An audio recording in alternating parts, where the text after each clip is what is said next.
Good afternoon, everybody. Welcome to Cimientos 2020. Cimientos is a play development program that has been giving hundreds of playwrights the foundation to explore their vanguardia through developmental workshop panels and stage readings. For our 20th season, due to current health concerns, we are hosting these readings over the Zoom platform. We want to remind everyone that you can follow this reading live on Facebook, but also you can join us via Zoom. The link to join via Zoom is posted on Facebook and on our website.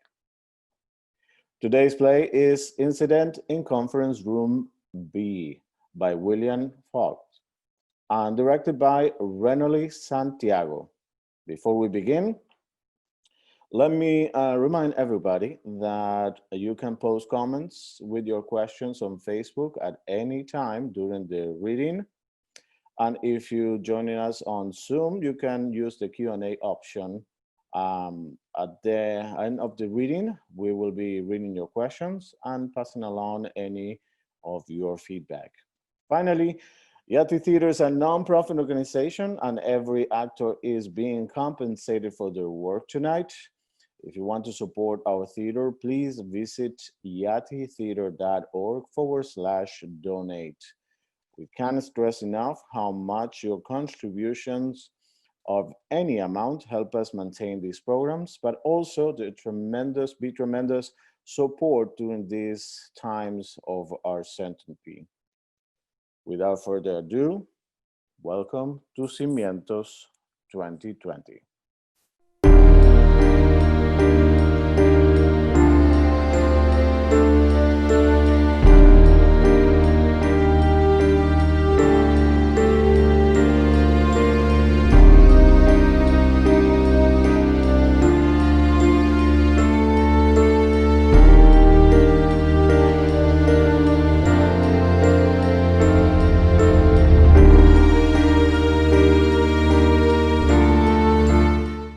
Incident in Conference Room B, a play in 3 scenes by William Ivor Fowkes. Setting: a conference room in Lower Manhattan. Demetra Rollins enters the conference room and strategizes where to sit. She tries all 3 seats before sitting. Philip Sandy enters. Oh, hi. Hope I'm not late. Oh, no, not at all. I was worried I was late. I'm Demetra Rollins. Philip Sandy, nice to meet you. Demetra, nice name, unusual. It's Greek. Are you Greek? Well, I was named after my grandmother. She was Greek. Guess that makes me a quarter Greek, though I haven't done one of those ancestry DNA tests, so who knows? Do you think this party attracts many Greeks? Why not? They want a better life as much as anyone else, and they've certainly contributed more than their fair share to the development of civilization. They give us democracy, right? What's not to like about the Greeks? Well, maybe all that gay stuff. You know, Socrates and the boys and all that.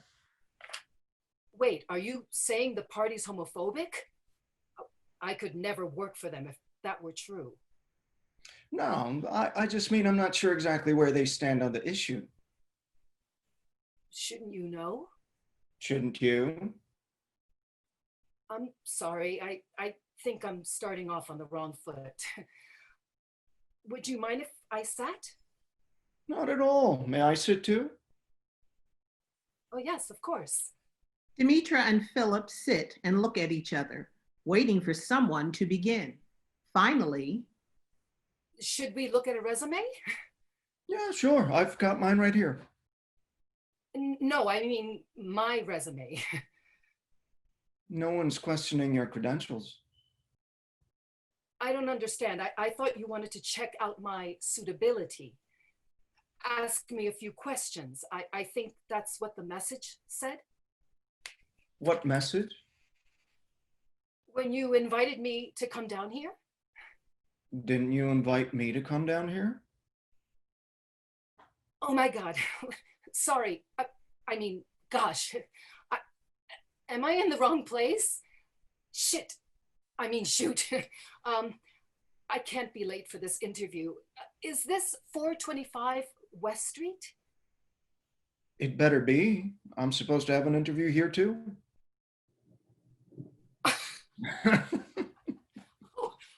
I thought you, I thought you. God, I'm having such a stressful day. Getting the kids off to school was a farce. History fair day, you know, maybe you don't know. I had to take the whole day off, and good thing, because then my doctor insisted on seeing me, but then he was running late, as usual. And then he told me, well, I'm not going to worry about all of that right now. Anyway, here I am, but I don't get what's happening. Are they interviewing us together? That would be so unprofessional. They must have just screwed up the time. They told me 1 p.m. Me too. So what do you do? Oh, I teach 9th grade science. Very admirable. That's what everyone says. I think it's just a polite way of saying they'd never be caught dead doing it themselves. What do you do? I'm a writer. You mean you don't have a real job? Just kidding. Not that kind of writer. I have several jobs, in fact. I'm a columnist for a weekly magazine, a contributing editor for Valhalla blog. I also appear on Just Stuff at Philip. You're even starting to bore yourself. What'd you say your name was? Philip Sandy. Philip Sandy, of course. I read all your stuff. And those TV interviews that you do for CNN? Brilliant. Hey, if we're both being considered for the same slot, I might as well forget it. You may be more their style. You're a much more typical American despite being 1/4 Greek. You've got kids, I've got nobody. You're not a single mom by chance. I bet they'd never go for that. Sometimes it feels that way, but no, I've got a husband. A perfectly fine husband. What do you mean you've got nobody? You're not married? Well, I was a long time ago, but I came out, so that put an end to that. Wait. So you shouldn't care about the party's views on gay issues? Exactly. That's one of the things I'm planning to ask them today. I've got a gay brother, by the way. Before you ask, I don't have a partner. No. I didn't mean... Or a husband, or children for that matter. And it gets worse. No brothers, no sisters, no cousins. My father died when I was 5, and my mother died. Well, just recently, actually. I'm sorry. We were very close. I'm so sorry. Some people might think it's a natural for a grown man to be so close to his mother. Or a gay thing. I have a son. I don't think that at all. And my brother and mother don't really get along. Well, there was nothing unnatural about our relationship, I can tell you that. She was a loving, dynamic person, a great companion. She was also pushing me to do my best. Now that she's gone, I've got nothing to fall back on except my work. But how much can one person possibly take? I'd give up all the rest of this. It would be a whole new direction for me. I could actually do things, change the world, make her proud. Clint Fullerman arrives. Demetra and Philip get up suddenly and competitively to greet him. Hello, I'm Philip Sandy. And I'm Demetra Rollins. Am I in the right place? Conference room B? That's right. Well, I'm Clint Fullerman. I didn't realize there'd be two of you. We think they made a mistake with the time. If you'd like, I can wait outside while you start with Mr. Sandy. I've got tests to grade anyway. Well, I was told to come to conference room B at 1 o'clock to be interviewed or assessed. I think that was their word. I don't understand what's happening. Apparently they're trying to see how many candidates they can squeeze into a conference room. I thought we were applying for a position, not rushing a fraternity. Hey, whatever they think they need to do, it must be part of their process. See how we interact or something, you know? Let's just sit down and relax until they come. Do you think I should go say something? Maybe they don't realize we're all here. I'm sure everything's planned down to the tiniest little detail. Even this waiting. A very impressive organization. Why don't we mess with them? Like hide under the table or jam the door shut with a chair. You know, show them we can beat them at their own game. I'm sure you're just kidding, but this is serious business, don't you think? What are you, a school principal or a minister or something? Well, actually, I am a minister. Oh. So they want someone religious? I was afraid that might be their thing. I would think all political parties wanted candidates who were religious, but in this case, they're probably more interested in my business. Which is what? Well, I assumed you knew. Sorry, I don't get out much. Wait, Clint Fullerman? As in Fullerman Express? Bingo! I see your trucks everywhere. Business has been very good. Thank the Lord. But I know the internet's putting lots of retailers out of business, poor souls, but it's been great for us. Oh, so they're interested in your money. Well, you say that like it's a bad thing. No, I like money. I just don't happen to have a lot of it, and I don't think it should be the only consideration. Well, they're interested in you too, so they obviously consider other things. What exactly do you bring to the party, my friend? He's Philip Sandy, you know, from Weekly Magazine and those special reports on CNN. Oh, I thought you looked familiar. Well, Philip Sandy, you're very talented, but I've got to say, I can't always tell whose side you're on. Well, I can't tell whose side the new Progressive Libertarian Party is on. I'll be assessing them just as much as they'll be assessing me. Well, good luck with that. And what do you do, dear? I'm a 9th grade science teacher. Oh, very admirable, yes. 2 points. Huh? Don't you think we should say something? I don't have all day. Well, why don't you call someone? They took my cell phone away at the reception desk. Just checking. They took mine too.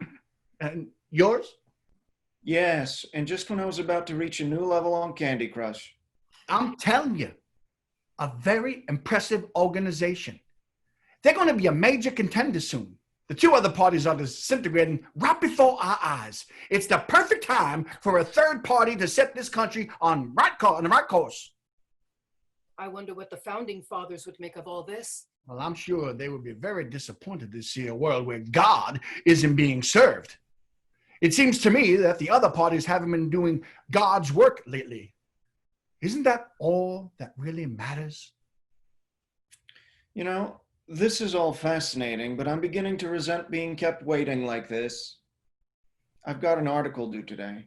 Well, feel free to drop out, my friend. I don't know if that's a good idea, Philip. You don't resent being treated like this? Like what? They're just late. What could be so important to justify keeping us waiting for so long? Maybe they're busy doing God's work. Sorry, just kidding. No offense intended. None taken. And maybe you're right. Maybe they're testing us to see who's most sincere about doing God's work. Feels more like they're trying to see how we handle stress. More like they're evaluating our leadership potential. All right. I'm going to get to the bottom of this. Clint goes to the door but can't open it. He struggles until he realizes it's locked. Well, how do you like that? It's locked. The plot thickens. Oh, this isn't funny. If they lock me in here, there'll be hell to pay. I can't be confined like this. Clint bangs on the door. Hey, open this door. You hear me right now? Open. Are you all right, Clint? I'm sorry. I'm fine. I'm fine. I was just a little surprised, that's all. Let me try it. Yeah, see? It's got a latch. You've just got to release it like this. Dimitri jiggles the latch. Oh, darn, it's stuck.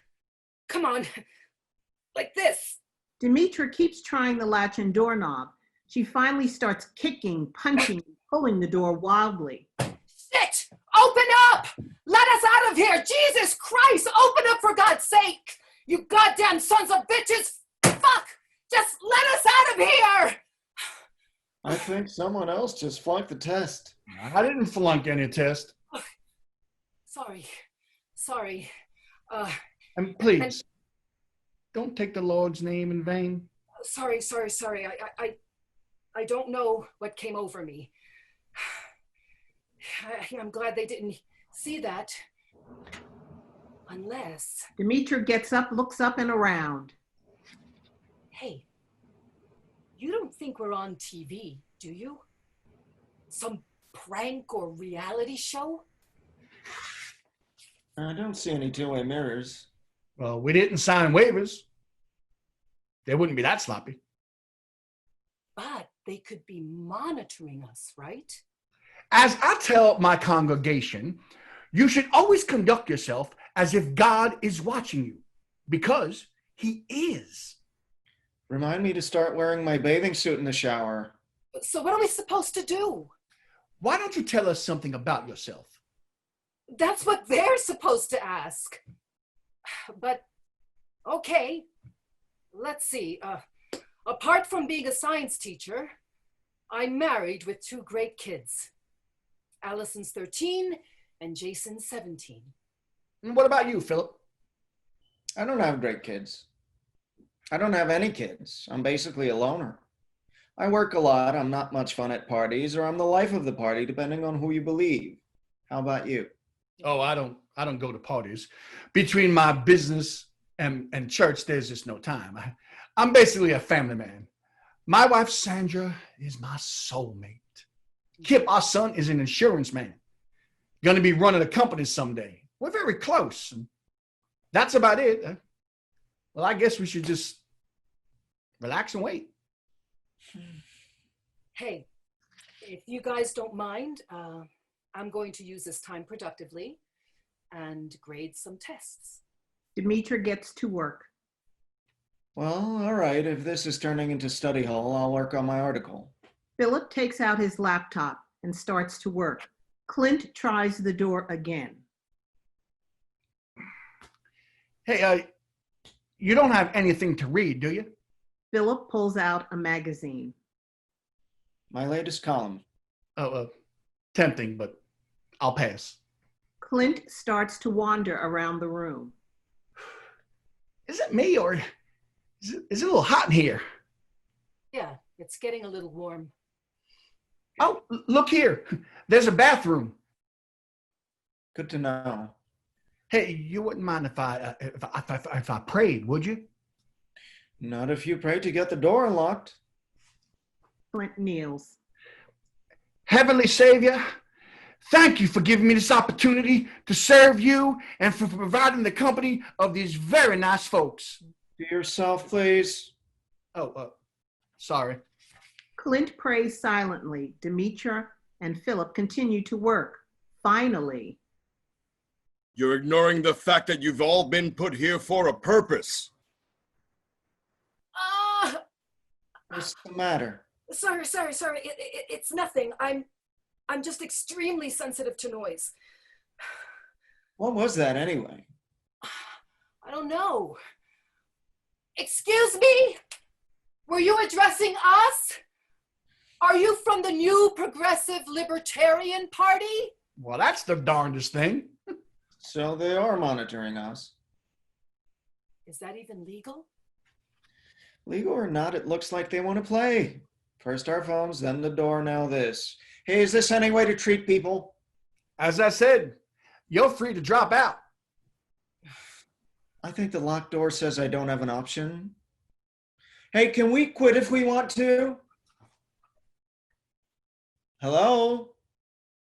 Anyone there? See, no quitting allowed. What did he mean? We're ignoring the fact that we've all been put here for a purpose. Well, that's pretty obvious. You mean the congressional race, right? They told me they were considering me as a potential candidate. I assume that's what they told all of us. Exactly. But obviously only one of us can take it to the next level. Then why have they locked us up in here? Are they hoping we'll fight to the death for their amusement? All that's missing are the lions and the Christians. Or maybe just the lions. Hey, everything's a competition. Business, sports, survival. Not everyone's going to get into heaven, for that matter. I was planning to bribe my way in, though I guess you're better positioned to do that. Joking is not going to help. No joking in heaven. Then count me out. Philip, I advise you to take this a little more seriously. They're never going to support a congressional candidate who just keeps making snarky comments. This is exactly the kind of thing they're trying to find out about us. Okay, so they want us to interview each other? Is that it? All I know is they're looking to groom new talent. Though I've got to say, I can't imagine the same party thinking all three of us would be possibilities. Why not? Let's just say I suspect that we're not all on the same page. But that's the beauty of this party. They're trying to forge a new coalition. They're still open to new ideas. I think you're right, Clint. It's too hot in here. Philip gets up, inspects the room. Great, no thermostat. And I'm getting a little thirsty too. Demetra searches the room. Don't they usually keep bottles of water in these conference rooms? Defeated, Demetra sits back down as Clint tries to open the door again. All right. Why don't we do their work for them, okay? I'll just say it. I think the Lord sent me here because I'm the best candidate to help the party do his work. As I said, I am a family man, and that's always been an asset in an election. I've been blessed with a sensational, successful business, which proves that I am a leader. And I'm a good, solid Christian, something not all candidates can say these days. And it pains me to have to be honest with you nice folks, but let's get real, okay? Demetra, all I see is a teacher who's very agreeable, but hardly enough of a powerhouse for Congress. And Philip, as much as I admire your talent as a writer, all I see is someone who just can't help being a wise guy most of the time. And all I see is a businessman who's an asshole. Sorry, it's not you. It's this room. I understand. I'm not used to being confined like this either. And if this goes on much longer, we're going to have a problem on our hands. Clint tries the door again. He goes to the window and pulls the blind up in one quick stroke. He looks outside for a moment, takes a breath. You didn't find any water, did you? Sorry, no. Back up, Clint. You said you were a good, solid Christian. Why should that matter?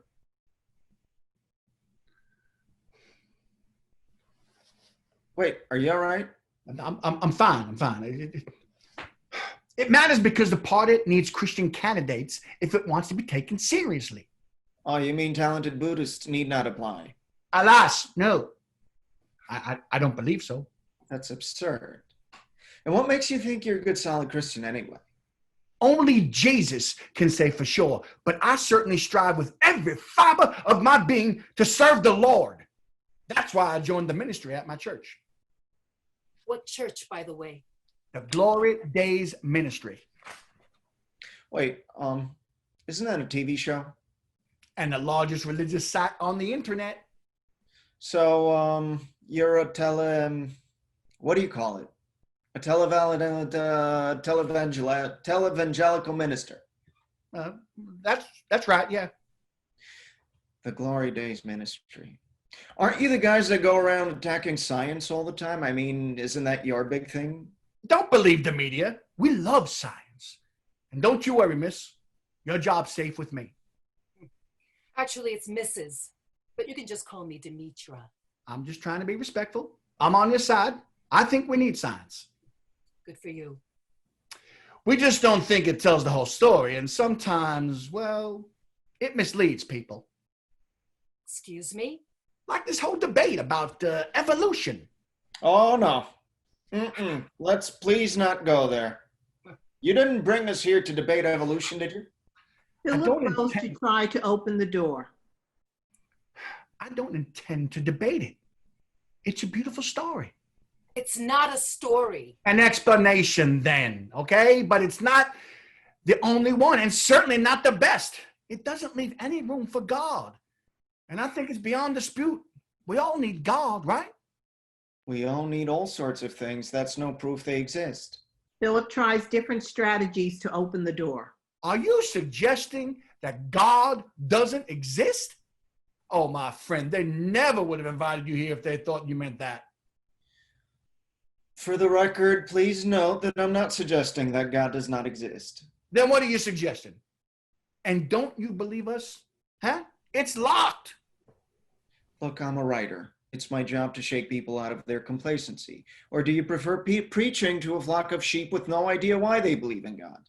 We know why. There's proof all around us. Oh, don't tell me. Intelligent design, right? Demetra, disdain's not a very attractive quality, especially in a woman.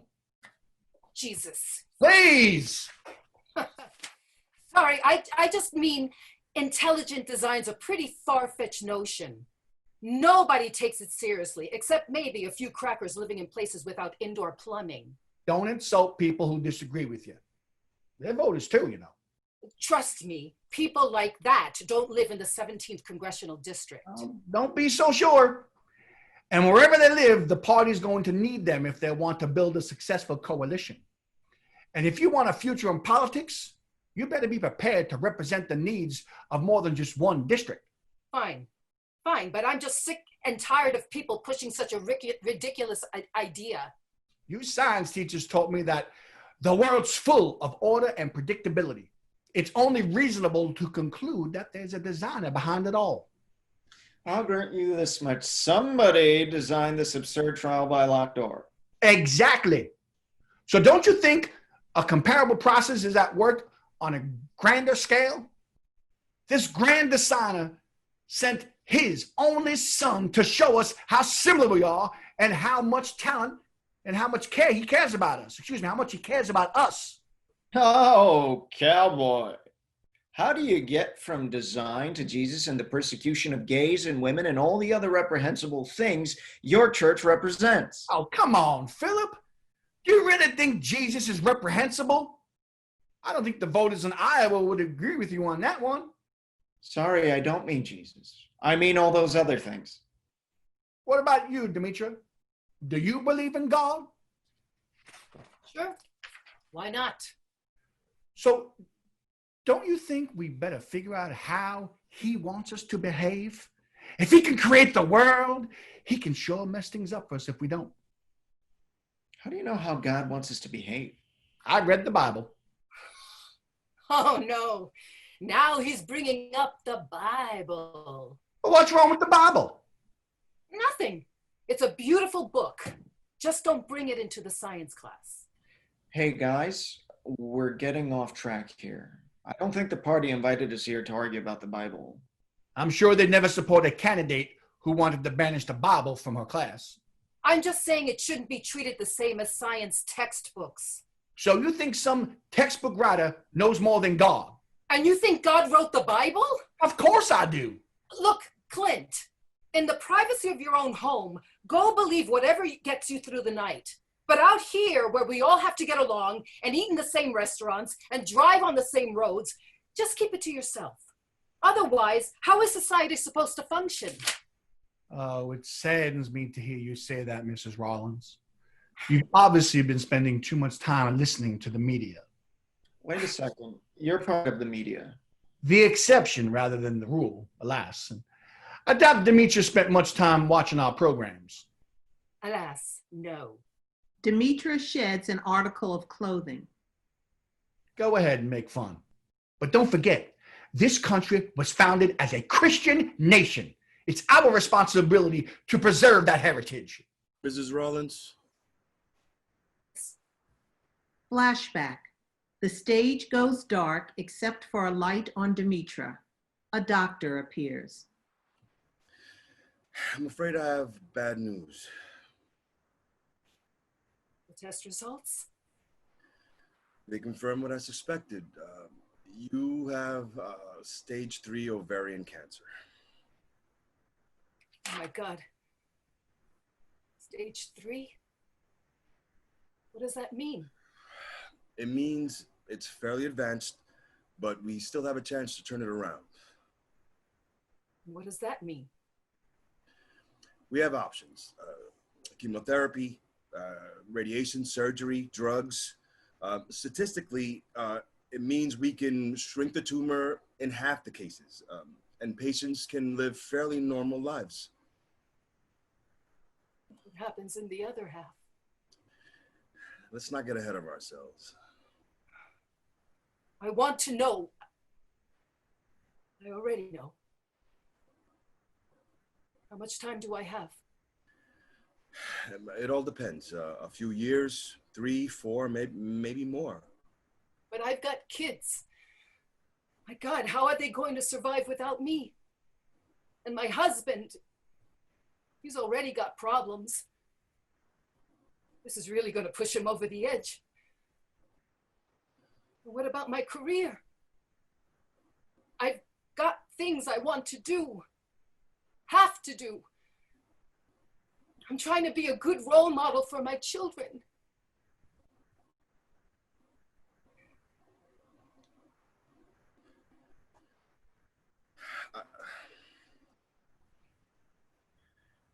I went into teaching to make a difference for my kids and everyone else's. We're in a crisis because no one's being taught how to think anymore, especially our so-called leaders. That's why I thought teaching science was so important. Until I realized I was just babysitting a bunch of spoiled suburban kids who only want to know what they need to know to get into a college and not a single thing more. So I ran for the school board just to see if maybe, who knows? And I won. Now I make decisions that affect the whole school district. I've never felt so useful. Then last week, out of the blue, someone asked me if I'd like to run for Congress. Can you imagine? The chance to set educational policy for the whole nation. I know it's a long shot, but it's so important and so exciting. But the thing is, they're interviewing me this afternoon. And now you tell me this. I'm so sorry.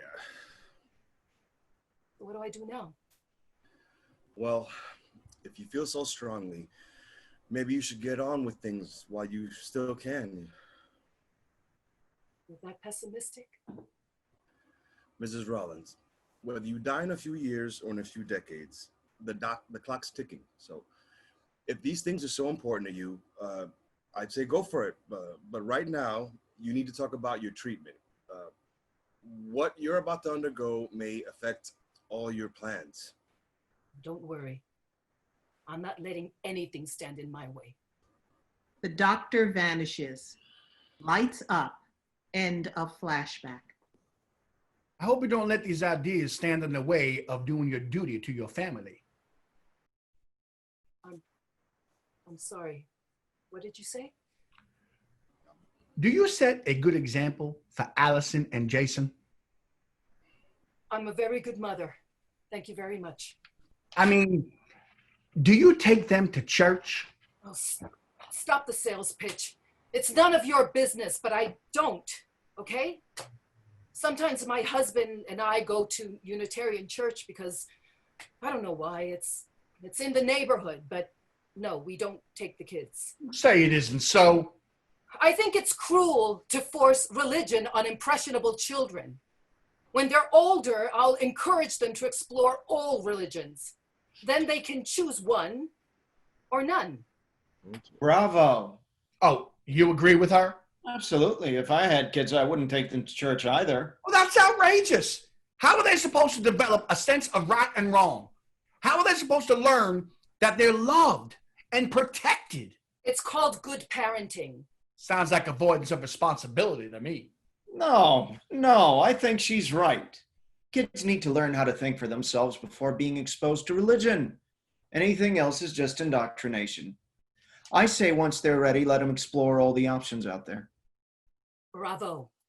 Right back at you.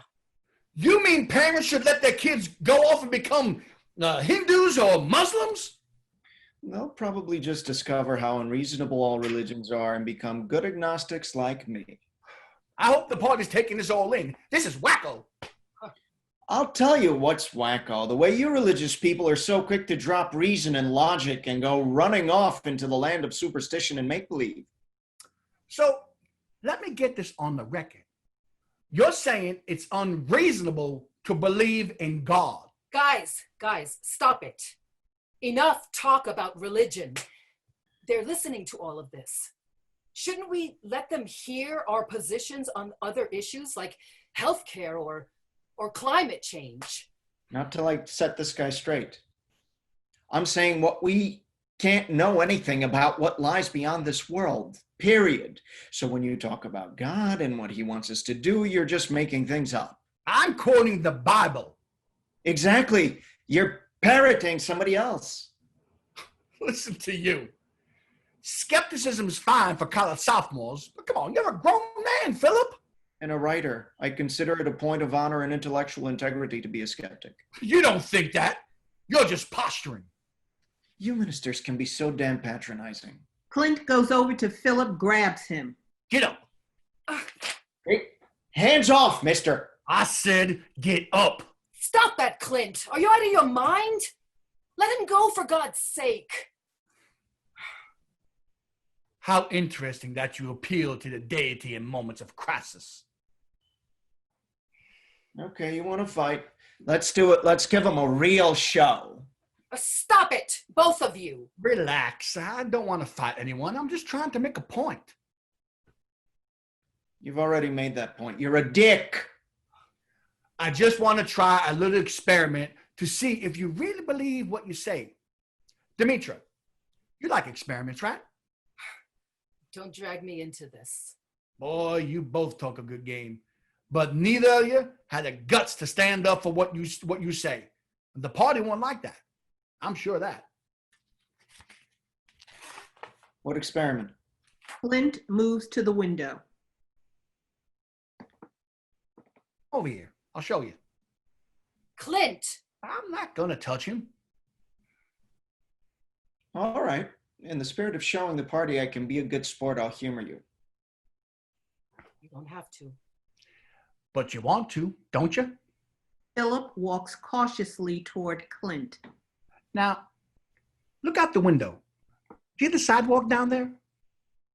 Oh, is that what that is? How far up are we? 5 floors. Now, if you wanted to get down to the sidewalk, how would you do it? This is stupid. Humor me, please. I take the elevator down to the lobby and walk out the front door, happy. But we're locked in here. I hadn't noticed. Fine, when we're done, maybe I'll take the stairs. I could use the exercise. Here's the experimental part. Why wait? This is really getting silly, Clint. You've already reminded us. We're locked in. Why don't you go out the window? If you're looking for an idiot to be your candidate, I've found the perfect person. Let's jump to the chase. First, I want this job. So I'm staying put until they dismiss us or I go mad, whichever comes first. I'm joking. I'm joking. I'm not now, never have been mad. Secondly, I can't climb down walls, so the window's not an option. I'm not asking you to climb down. I'm asking you to step out of the window and float down gently until you land safely on the sidewalk. Here. Clint takes out his checkbook. You spell Sandy with an S, right? What are you doing? Here's $1,000. It's yours if you do it. I'll even open the window for you. Clint goes to the window. Demetra pulls Clint away before he can open it. Oh, you monster, what's wrong with you? I think the question is, what's wrong with our rider here? You're a sick puppy, mister. Philip backs away and sits back down. You think you can get people to do whatever you want if you pay them enough? Well, they usually do. Anyway, thanks for proving my point. You won't step out the window because you believe you'll fall and get hurt, maybe even die. Am I right? Well, am I? Yes, already.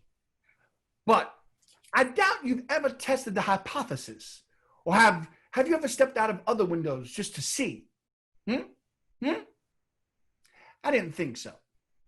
So you're not really a skeptic at all. You can't be. You live in the world, so what's wrong with believing in God? It's as reasonable as lots of other things.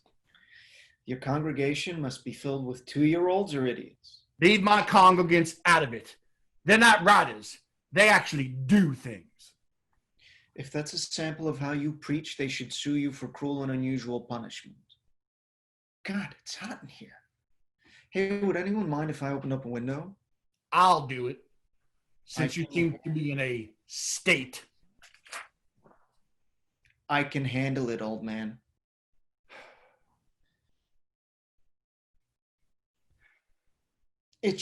What? Shit, it's stuck or locked or something. Well, so much for the advantages of youth. Step aside, I'll try. Well, I guess you're right. So much for the special power of ministers. I'm just a man. Whatever. Could you maybe pull the blind back down? It might help a little. Sure. Philip lowers the blind, takes off an article of clothing. Thanks. Look, Clint, I get what you were trying to demonstrate, but it has nothing to do with faith. Ever see that t-shirt, Gravity, it's not just a good idea, it's the law? No? Too bad. The point is, Philip knows what would happen if he stepped out that window. He'd hit the sidewalk at about 40 meters a second. That's 90 miles an hour. How do you know that? It's the terminal velocity of falling body at sea. Science teachers know that. At least I do. Very impressive. But Clint, even if I didn't know anything about the science of gravity, even if it were just some blind belief, the point is I could test its truth. Your religious beliefs are a whole different story. How can you not see that? Try not to get so upset. You're just playing into his hands. But aren't you sick and tired of these pompous ministers and holy people claiming to know things they couldn't possibly know and make a good profit doing it? Where does all this anger come from, Philip? How long has it been since your last confession, my son? Flashback. The stage goes dark except for a light on Philip. A priest appears. 10 years. My. What brings you to make a confession now? It's about my mother. Do I know her? No, she lived in Reno. Where does she live now? Nowhere. She's dead. God rest her soul. She was a magnificent woman, also the most devout Catholic I've ever known. I miss her so much. God bless you. Nobody sneezed. It's all right. You're just nervous. Take your time. I'm not nervous. The point is, the church was the center of her life. She believed everything you said and followed your instructions to the letter. And every year she donated thousands of dollars to the church, even though she had to deprive herself and her family of many things to make this possible. Sounds like she was a wonderful woman. She was a fool. Judge not lest ye be judged. That was her conclusion. When she got sick, she had a long bout with leukemia. And she started wondering why she had been singled out to suffer. Why wasn't it enough to be a good Catholic? The Lord's ways are sometimes mysterious. That's exactly what you told her whenever she came to you people for help or relief, or even just a little understanding. The same crap you keep dishing out to all your members. She finally asked herself, why did you persist in explaining away every development you found inconvenient? And then she found the answer. I hope she found it in Christ. That often happens when people approach the end. No. She found it in the church. In all your churches, in fact. The Holy Spirit dwells in many houses. No, you're missing the point. When she got sick, she decided to take a trip to Europe, her first and last. When she got to Rome, she went straight to St. Peter's and was overwhelmed by the beauty and majesty of it all. Yes, I remember my first visit too. She made it a point to visit all the other major churches in Rome too. What incredible stamina. Bless her soul. But the one afternoon, she came across a small, insignificant-looking church tucked away near Piazza Navona. It wasn't in any of the books, but something told her to go inside, and she was stunned by what she found. The most dazzling church imaginable. Walls and ceilings slathered in gold, gorgeous jewels everywhere, a towering pulpit built from several kinds of marble. How was this possible? Such a gem wasn't in the guidebooks. She soon discovered that Rome was overflowing with such gems, one on almost every block. Too many churches to count, too many treasures to take in, a veritable heaven on earth. Yes, the bounty of the church is great indeed. Thanks to the Lord's blessing. Bullshit! You mean thanks to all the money you've swindled out of millions of people down through the centuries, the donations you pry out of your followers all around the world, many too poor to afford their weekly offerings, but cowed into believing it'll make a difference. My mother finally realized you were no different from ExxonMobil or Goldman Sachs, just another giant international corporation whose purpose was to extract as much revenue as possible from its customers. Sorry, I mean parishioners. The Pope's not the descendant of Peter, a direct conduit of God. He's just a chairman of a board elected by other members of the board. My mother died a sadly disillusioned death, and a sadly disillusioned woman, betrayed by your corrupt corporation. Then why have you come here, my son? What do you expect me to do? I don't know. I had to tell somebody, I guess. No, that's not it. I came here to put you on notice. I plan to bring you down. I haven't figured out how yet, but stay tuned. Be careful. You'll find us an indomitable enemy. You're probably right, but I have a feeling Jesus won't be on your side. The priest vanishes. The lights go up. End of flashback. Son, Don't patronize me. I'm sorry. I mean no disrespect. I just think all this anger can't be good for you. See, if you believe in God. Hey, I told you I believe in God, if that makes you feel any better. Well, get this. She says she believes in God, but she doesn't take her children to church. I mean, I want to believe, but I agree with Philip. I don't think we can know anything about him. We have no clue what he intends or wants to do.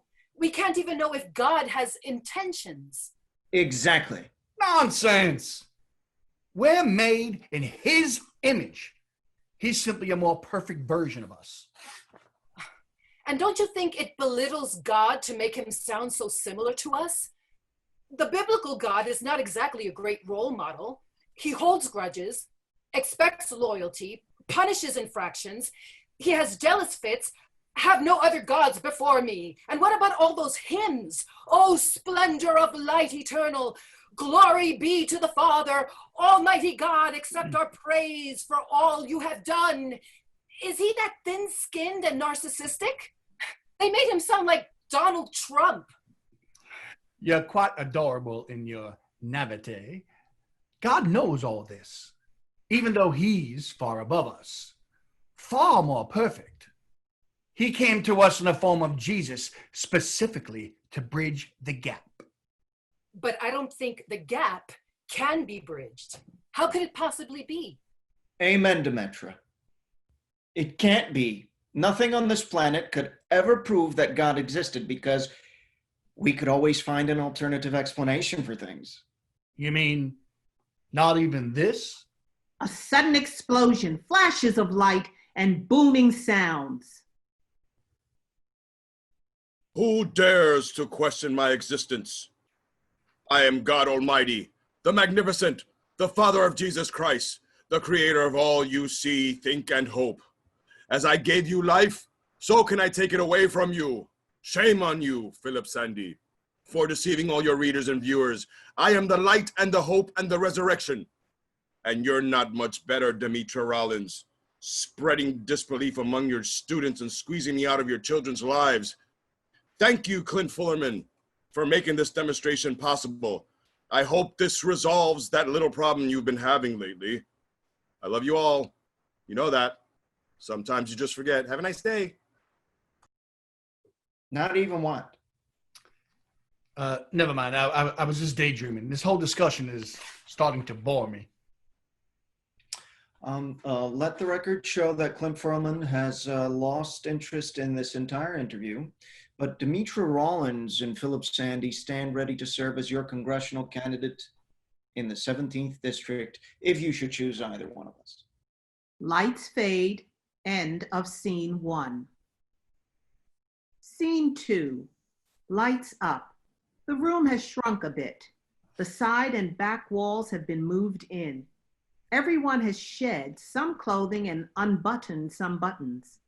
Demetra stands looking out the window. Philip is knitting a scarf. Clint is stretching. They all look slightly the worse for wear. 1, 2, 3 to 1,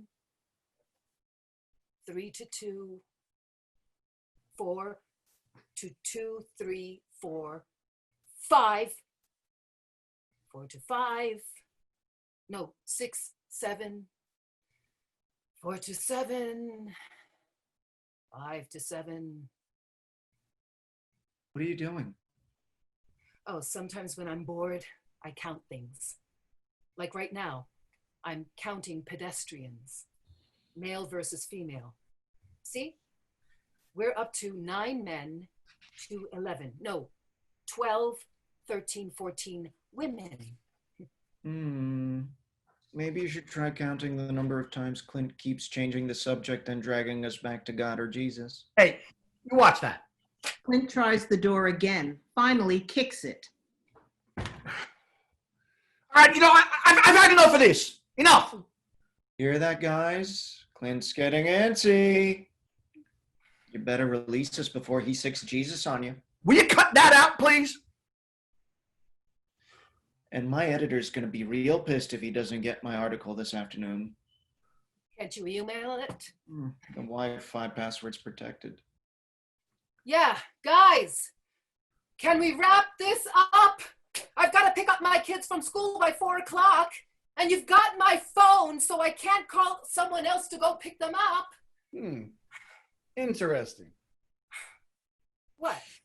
Don't you have other obligations and commitments too?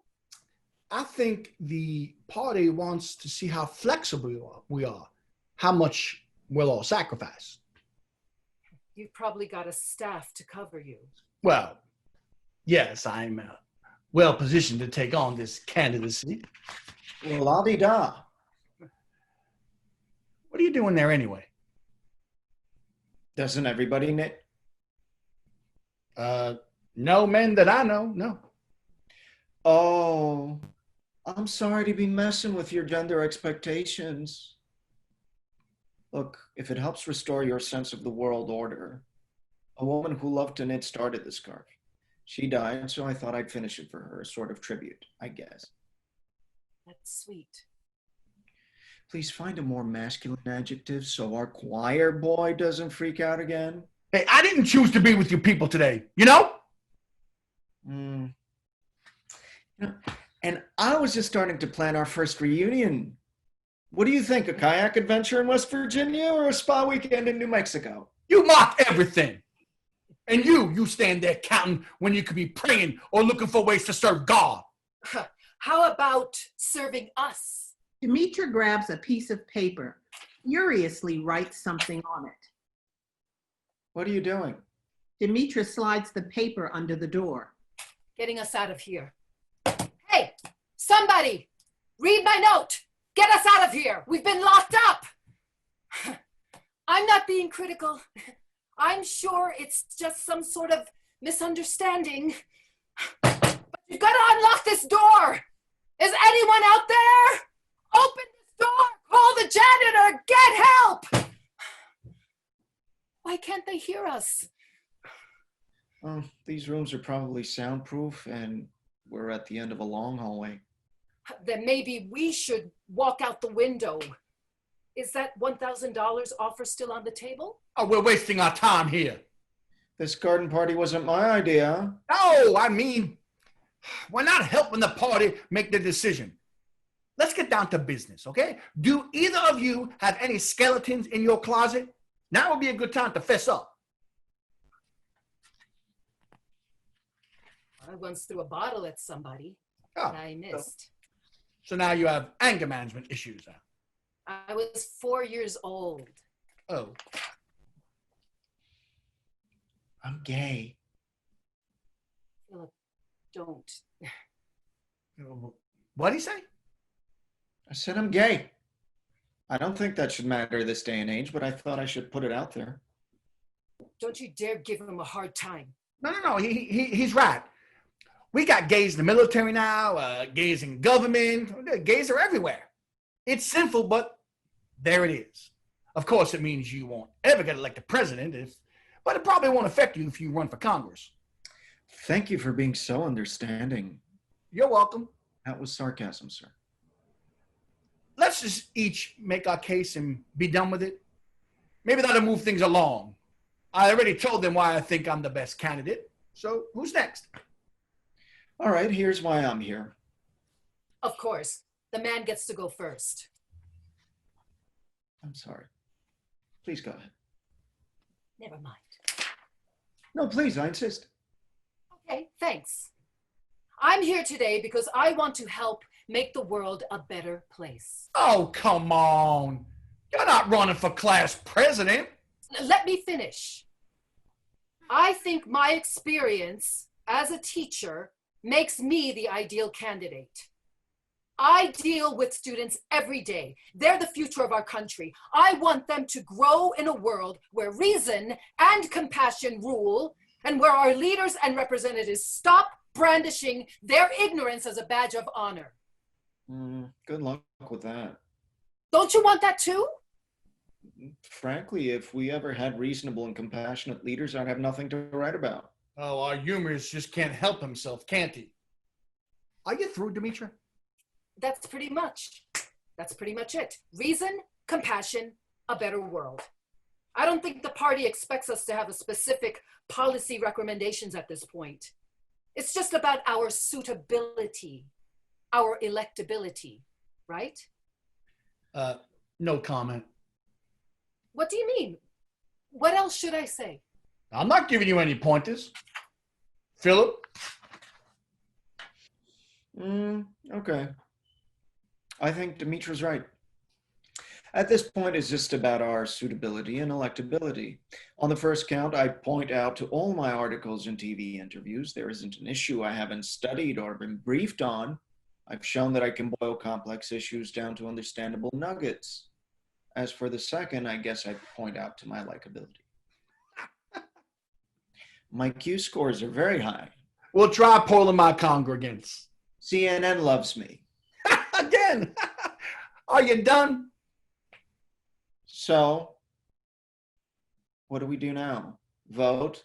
Wait for them to come in here and anoint a winner? Beat each other with baseball bats? It's obviously I'm the best candidate. The case is closed. I think maybe your mind's closed. Don't you notice a glaring omission in both your cases? Did I forget to say, Mother, may I? Neither of you mentioned God in your platform. Oops. Clint, are we back to that? Not everything has to be about God. Spoken like a true atheist. The party can't possibly endorse people like you. Don't try to intimidate us. We're not atheists. Are you listening to this? Clint Fullerman is a tyrant and a bully. Oh, our little science teacher just doesn't get look, excuse me, I'm sorry. You got me so excited, Michelle. I swear. Our little science teacher just doesn't recognize and passionate dedication to a cause. You've already insisted on the record that God is absolutely unknowable. I don't think anything here's on the record. Did you or did you not say we can't know anything about God? Okay, I did. But that doesn't mean that. So, how are you any different from full-fledged atheists? You're just trying to deceive the party. I don't want to get into this all again. You know, I'm just saying your theory doesn't make any sense. It's not a theory. I don't want to get into this again either, but for argument's sake, didn't you say you admired science? Yes. So? Well, you're not acting like a good scientist. Like effects prove like causes. That's your argument. But you don't take it to its logical conclusion. What you think you've proven is nothing like the God you worship.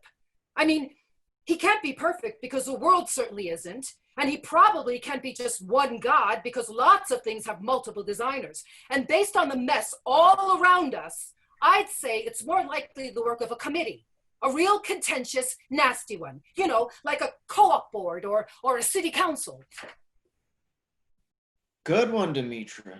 Let me take a shot, too. And go ahead. Gang up on me. Show the party I'd be great on a debate stage. Okay. And just for argument's sake, too, aren't there more animals and plants in the world than objects designed by people? Isn't the world more like one big animal or vegetable than a building? Instead of your superhuman in the sky, maybe God is, I don't know, some sort of generative or vegetative force. Are you insane? Nobody thinks God's a giant mongoose or a stalk of broccoli. We're made in his image. Jesus shows us the image. You're being way too anthropomorphic, Clint. Here, I'll show you. The lights dim. A giant spider web and hundreds of large spiders drop down and fill the stage. Philip appears as a spider. A religious ceremony is in progress. Oh, great arachnid. Oh, arachnid, arachnid. great. Mighty arachnid. Arachnid, mighty. Creator of tarantulas, garden spiders, and black widows. Tarantulas. We worship thee in all thy greatness. Now let us show our gratitude. That's right. Tell Tell it. Tell him. For the glorious venom that flows in our sinuses and gives us the power to whack our prey, we thank thee. Let me hear an amen. Amen. For the sweet, sweet spider silk we spin into webs, we also thank thee. Amen. Man. And for all the many life-sustaining, juicy, and luscious flies you deliver onto our webs, we bow down with humility. Let me hear a witness, please. Hallelujah. Our webs may be unworthy little things, but they reflect the much greater, I say, the phenomenal and more majestic web of a world thou thhast spun from thy holy bowels. Oh, thank you. Thank you, my Arachnid. And to all you insects that deny the supremacy of our spidery Lord, we say, you're gonna burn in hell. Burn in hell. All the spiders, costumes, and effects disappear. Lights up. Show me what? Oh, I just got an idea. But forget it, no. Maybe it's a good TV series idea. Oh, that sounds exciting. Actually, it's something the Glory Made Days Ministry might want to sponsor. Oh, so you're joking. No, I'm very serious. It's a series called Images of God. Like a documentary series? Exactly. One about the technology of, technology. Where did I mix that in? Anyway, exactly. One about the theology of women. Week 1. Baboons bowing down before the fiercest baboon imaginable. Week 2. Dogs prostrated before their masters. 3. Monkeys praying to their feeder at the zoo. 4. Cockroaches in rapture before a roach motel, and so on until the series finale. Let me guess.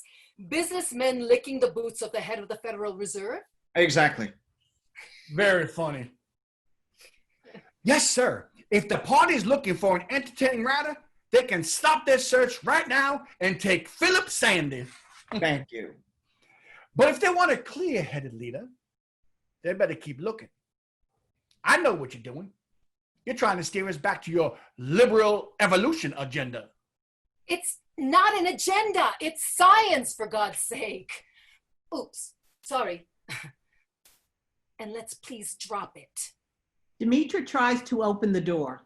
To say that this beautiful world is the result of random mutations and evolution is absurd and insulting to God. It was put here for our use and convenience.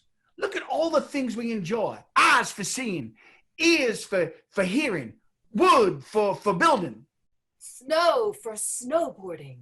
Water for waterboarding. Lips for licking stamps. Saliva for spitting at our enemies.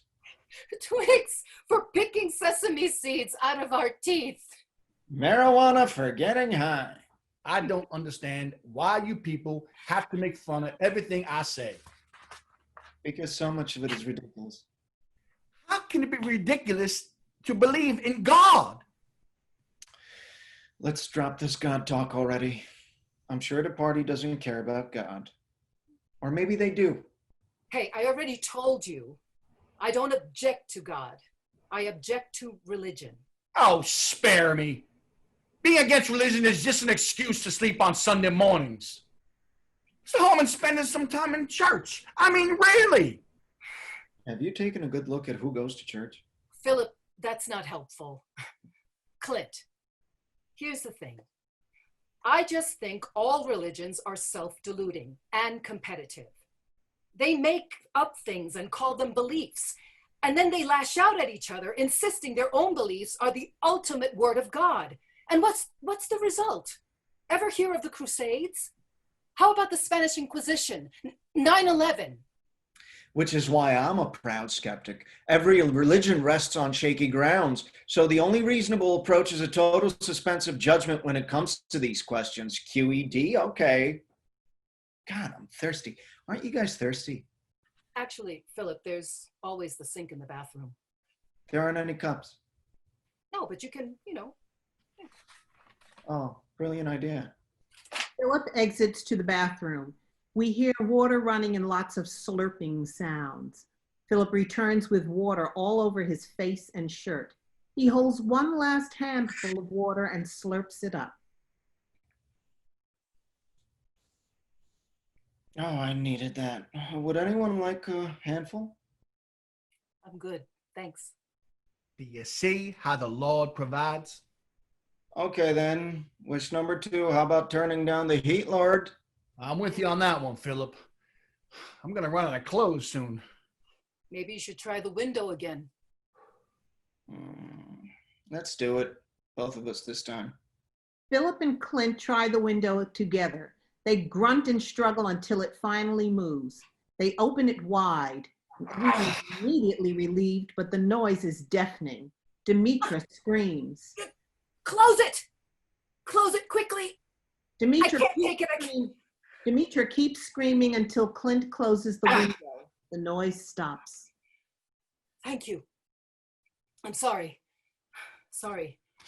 I told you I'm really sensitive to noise. The Lord giveth and the Lord taketh away. But the point is, he shows us the way. He always offers solutions. How could you not admire the order of the natural world?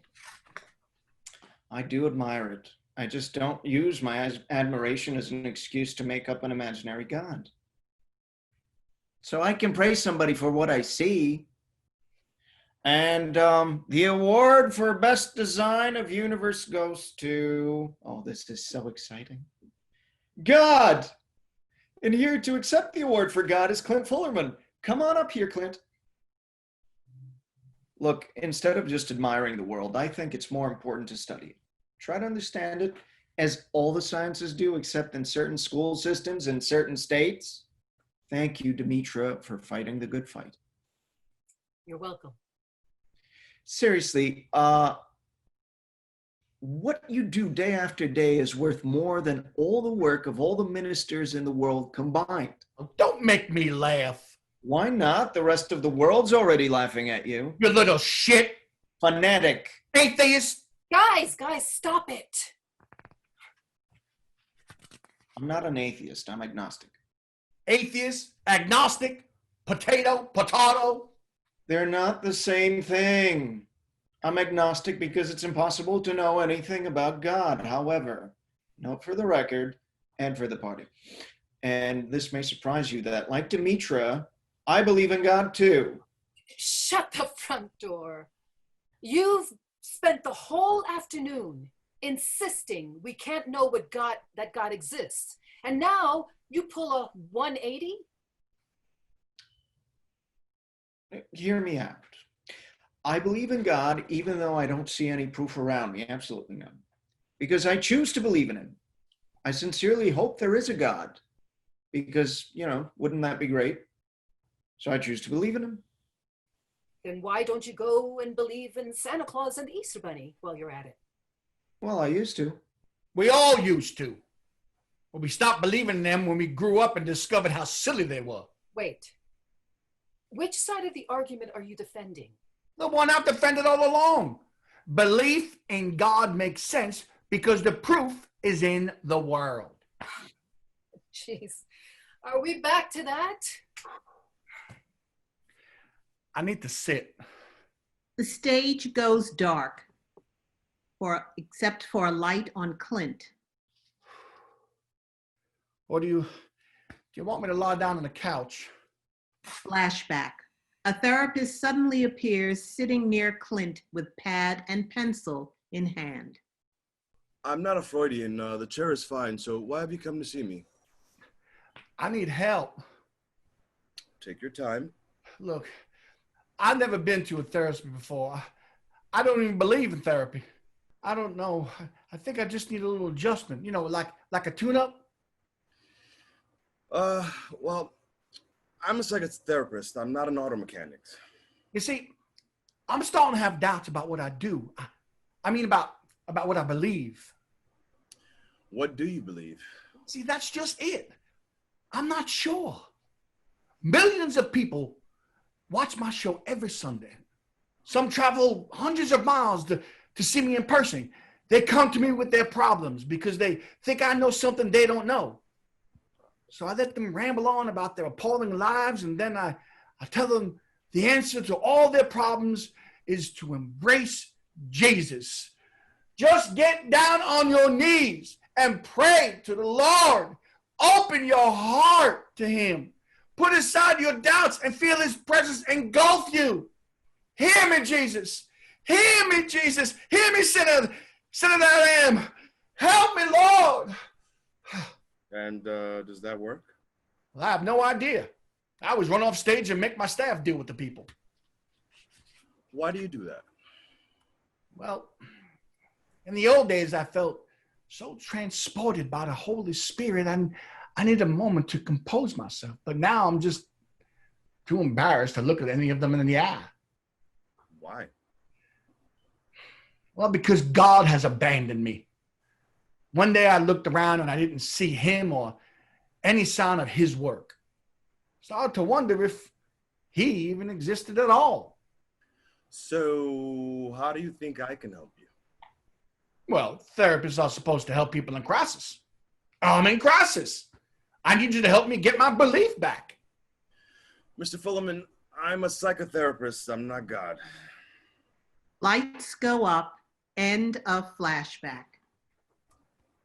Okay, time out, guys. I just want to say something, and then let's get off this God thing and talk about the election.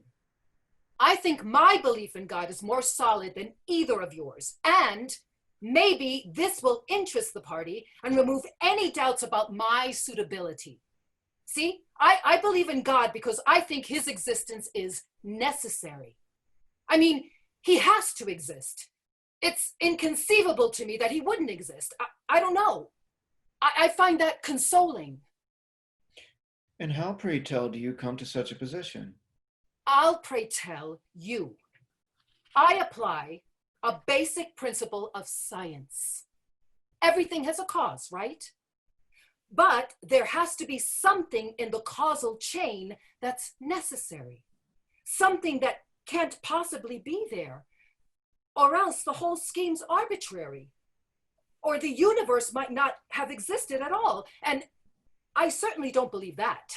So there must be a necessarily existing being that carries the cause of its existence in itself. That's what we mean by the term God. He, she, it, by definition, the most perfect being possible. And this being wouldn't be perfect if it didn't exist. Bravo, Demetra. You obviously paid attention in your introductory to philosophy course in college. Every philosophy student knows that argument. It's called the ontological argument. Oh, I did take a philosophy course. That sounds familiar. So what? Show me the holes in my argument. I'll show you. There's no such thing as necessary existence. Nothing's necessary unless the contrary implies a contradiction. I learned that much in my introduction to philosophy course. Wait, you went to college? What do you think? Oh, don't say it. The point is, even if her argument made sense, it wouldn't give us the real God, the one I worship. It's just some unknowable first cause. But what exactly can we know about your God? You say he's a more perfect version of us, but what's so perfect? Where's his justice, his benevolence, his mercy? Philip, open your eyes. God's goodness is on display all around us. My eyes are open, and I'll tell you what I see. Disease, poverty, oppression, massacres, genocides, the death of innocent people, and one natural disaster after another. Adolf Hitler, Benito Mussolini, Joseph Stalin, Roy Cohn, Vladimir Putin.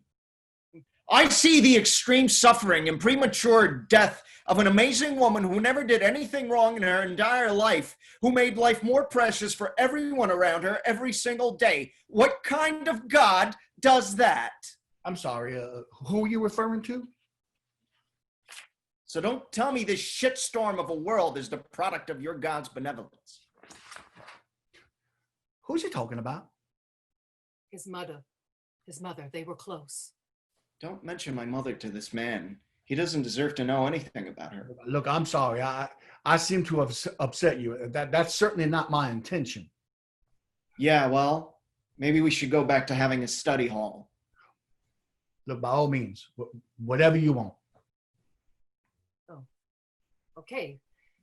But I really have to get out of here soon. My kids are going to be waiting for me. Demetra goes back to grading tests. Philip goes back to his writing. Clint tries the door again, then paces. Lights fade.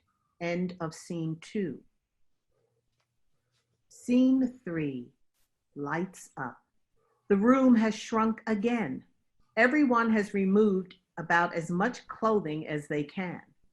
Demetra stares into space, seems very sad. Philip works away on his laptop. Clint leans against the door, barely conscious. He keeps trying the doorknob and scratches at the door. Come on. Help me, God. Open up. It's me, Clint Fullerman. I'll never get to school on time now. Allison's not going to know what happened. Jason's going to run off and smoke marijuana. And this is nothing compared to what's coming. What's going to happen when I'm not around to take care of them? Good. This is good. Oh, I'm too young to die. Please, please. Yes. Shouldn't have come here today. You know what? This too shall pass. Hallelujah. Clint marches to the window, looks outside. Let me see. 1, 2, 3, 4, 5, 6 to 2, 7, 8, 9 to 3, 10, 11, 12 to 3, 4, 13, 14, 15 to 5. What are you counting? Sinners? No. Happy people. See, they outnumber the sad ones by 3 to 1. How can you tell from 5 flights up? Oh, body language speaks volumes. They all look pretty miserable to me. What's the matter? Why so blue? I've had better days. I'm telling you, it'll pass. Look how happy Philip seems. A little while ago, he was lamenting the rottenness of the world. Why are you so fired up there? I'm writing an article about how rotten the world is. Oh. Come on. People don't really believe that. I've certainly never felt that way. You seemed pretty depressed a minute ago. But I snapped myself out of it, didn't I? I think life is great. I've been more than blessed. Well, bully for you. Not everyone's so lucky. Come on. Look, whenever I'm blue, I go for a walk. And sooner or later, I find something to admire or something to remind me of all of my blessings. You know nothing about hardship, sir, or other people's lives. Do you have any idea what it's like for people who work long hours in underfunded school systems, trying to teach spoiled students who look down on them because their parents make more money than they ever will? But do these dedicated public services think about giving up? No, because they feel too big a responsibility. And let's be honest, because they need the money too. Oh, no. I've done it again. Because their husband lost his job and says no one will hire a 50-year-old, so he doesn't even try to find one. No, it's just so much easier to have a drink, or maybe 10 drinks, and then sit there watching TV all day. I mean, you really do have to watch it all if you want to be part of the national conversation, or maybe the conversation down at AA. If and when he attends, he's so busy falling off and on the wagon, you wonder how they even remember his name down there at those 12-step meetings. So forget about ever getting a full night's sleep anymore, because now you've got to run the whole household single-handedly. But then, because God's one mean-spirited little shit, you find out you've got cancer and you're gonna die. Yes, death, the big release, the great escape, the solution to all your problems. Except here's the thing.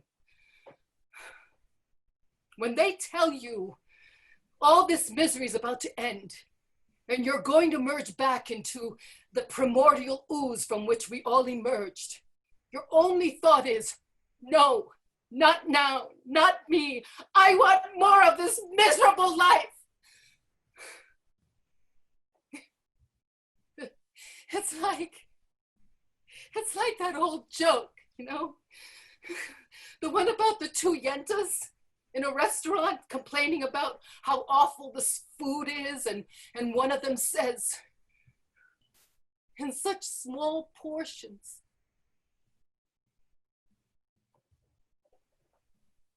I guess I have to work on my delivery. Demetria, my poor thing. I'm not a thing. My poor dear. Under the circumstances, are you sure you should consider something as demanding as a run for Congress? Oh, don't you think, you thought I was talking about me?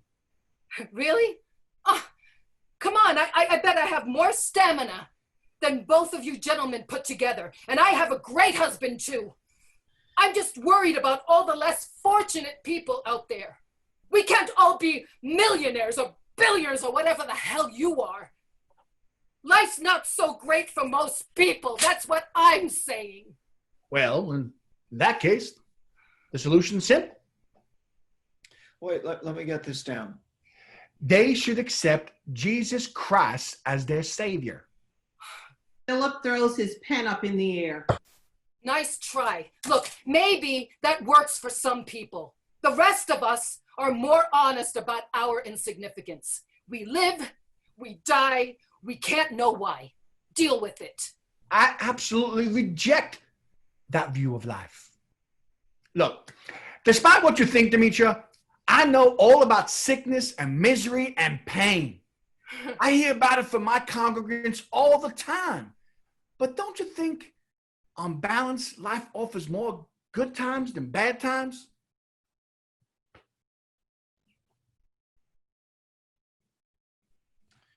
Have you ever been with someone in excruciating pain? Why does God let us suffer? Why does he let us suffer at all? He's supposed to be infinitely benevolent. And don't tell me he doesn't want us to suffer. He's supposed to be the Almighty. Or is he just an incompetent wuss? I'm so sorry to hear about your mother suffering. That must have been awful. Leave her out of this. You brought her up. I'm and maybe that's a good thing. You need a course correction, Philip. I'm sure it would break your mother's heart to see you reject God and to hear you talk about the world like it's some big, horrible mistake. Do we live on the same planet? Number one, the hideous unequal distribution of wealth. 2, the unequal distribution of human decency. 3, all the damaged people. 4, all the places where life's barely tolerable. 5, climate change. Who knows if we're going to survive at all? I could go on. So there is no God, or he doesn't give a rat's ass about our well-being. Hold on, Philip. Now you're going too far. And this isn't going to help you with the party. Just cool it with all the criticism of God. But you don't know that God exists. You've made that very clear. I told you, I think his existence is logically necessary. But that's a ridiculous argument. Even Clint debunked it. Then why do you choose to believe in God? Isn't that what you said? Yeah, but that's just... All right, look. I'm a skeptic, not a disbeliever. I still have to live in this world and get along with other people. I'm just hedging my bet. If there is a God, it's probably a good thing to believe in him. I'm sure the party would agree with me on that. And if we turn out to be wrong, where's the harm? That sounds too calculating to me. At least it's honest. Belief can't just be a calculation. And forget what I said about it being logically necessary. It goes much deeper than that for me. I need God. I need the thought of God, okay? I find it consoling. You find the thought of God consoling even though he may not exist? Don't you get it? He doesn't have to exist for me to believe in him. He doesn't have to exist for me to love him. You love God? Yes, yes, I love God. The very idea of him. He's my only comfort. We're gonna die. Maybe any day now. Isn't that a gut-wrenching thought? Somehow the thought of God, I don't even know what that means. Somehow it relieves the pain. It's not a rational thing. And you call yourself a scientist? I'm just a human being. We don't always make sense. I think we're on to something here. Now I know why God brought us together today. Demetra, you sound like you might be ready to accept Jesus into your heart. Don't. Demetra grabs some Kleenex and runs to the bathroom.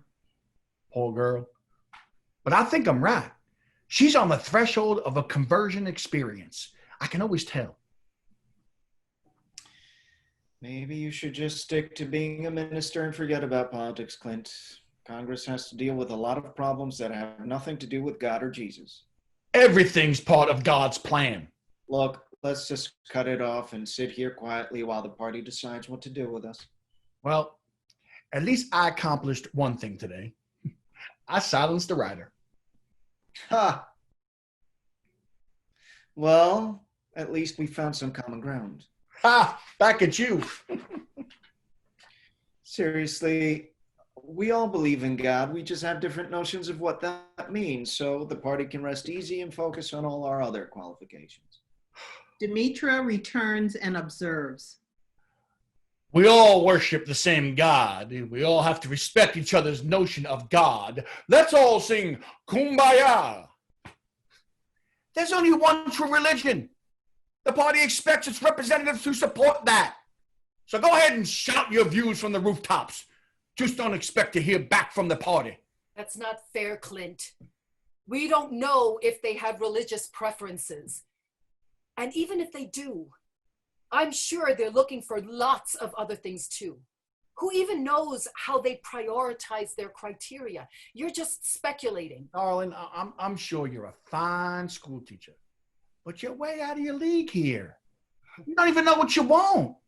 To make the world a better place? Oh, come on, give me a break. All right, you want to know what I really want? How about protecting our schools from politicians and religious zealots like you who keep trying to control what we teach our kids? And I got myself elected to our town school board specifically to keep your kind away from our schools. And if this party will support me, I'll be able to protect even more students. Oh, no. Here comes another lecture on evolution.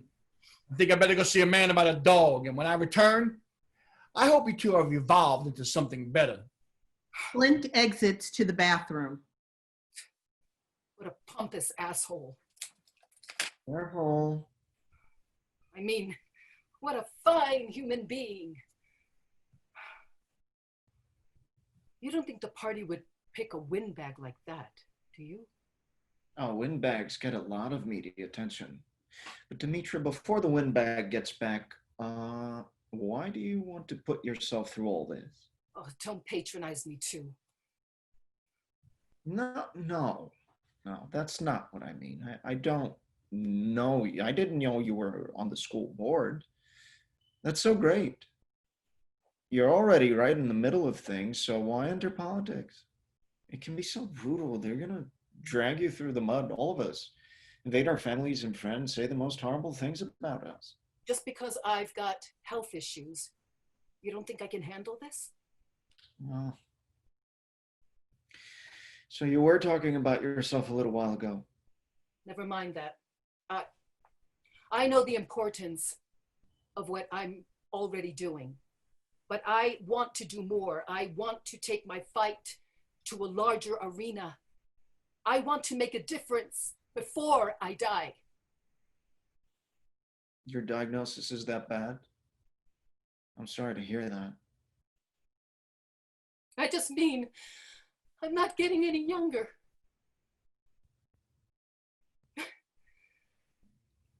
But what about you? I don't understand why you'd give up on writing and being on TV. I have an agenda. So tell me, What's the point? quick, before he gets back. All right.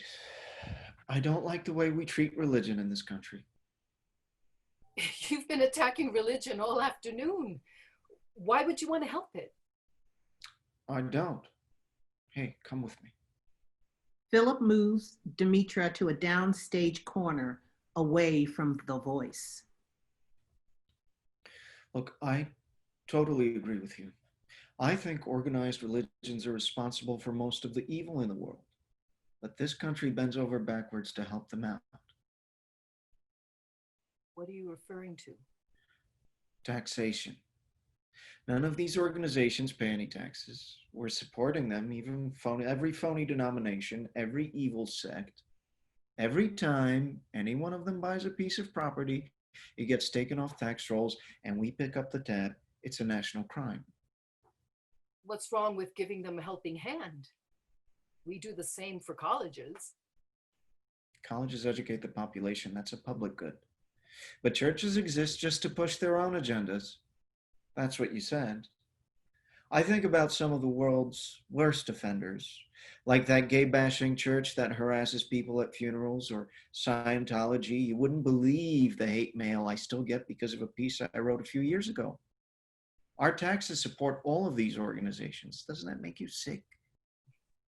And even if they aren't causing actual harm, religions are still just con artists pretending to help people while all they really care about is amassing their own wealth.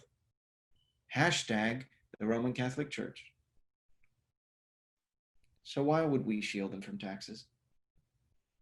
I get it, but what makes you think this party would support your view? I don't know. They say they want change and they're still building their platform.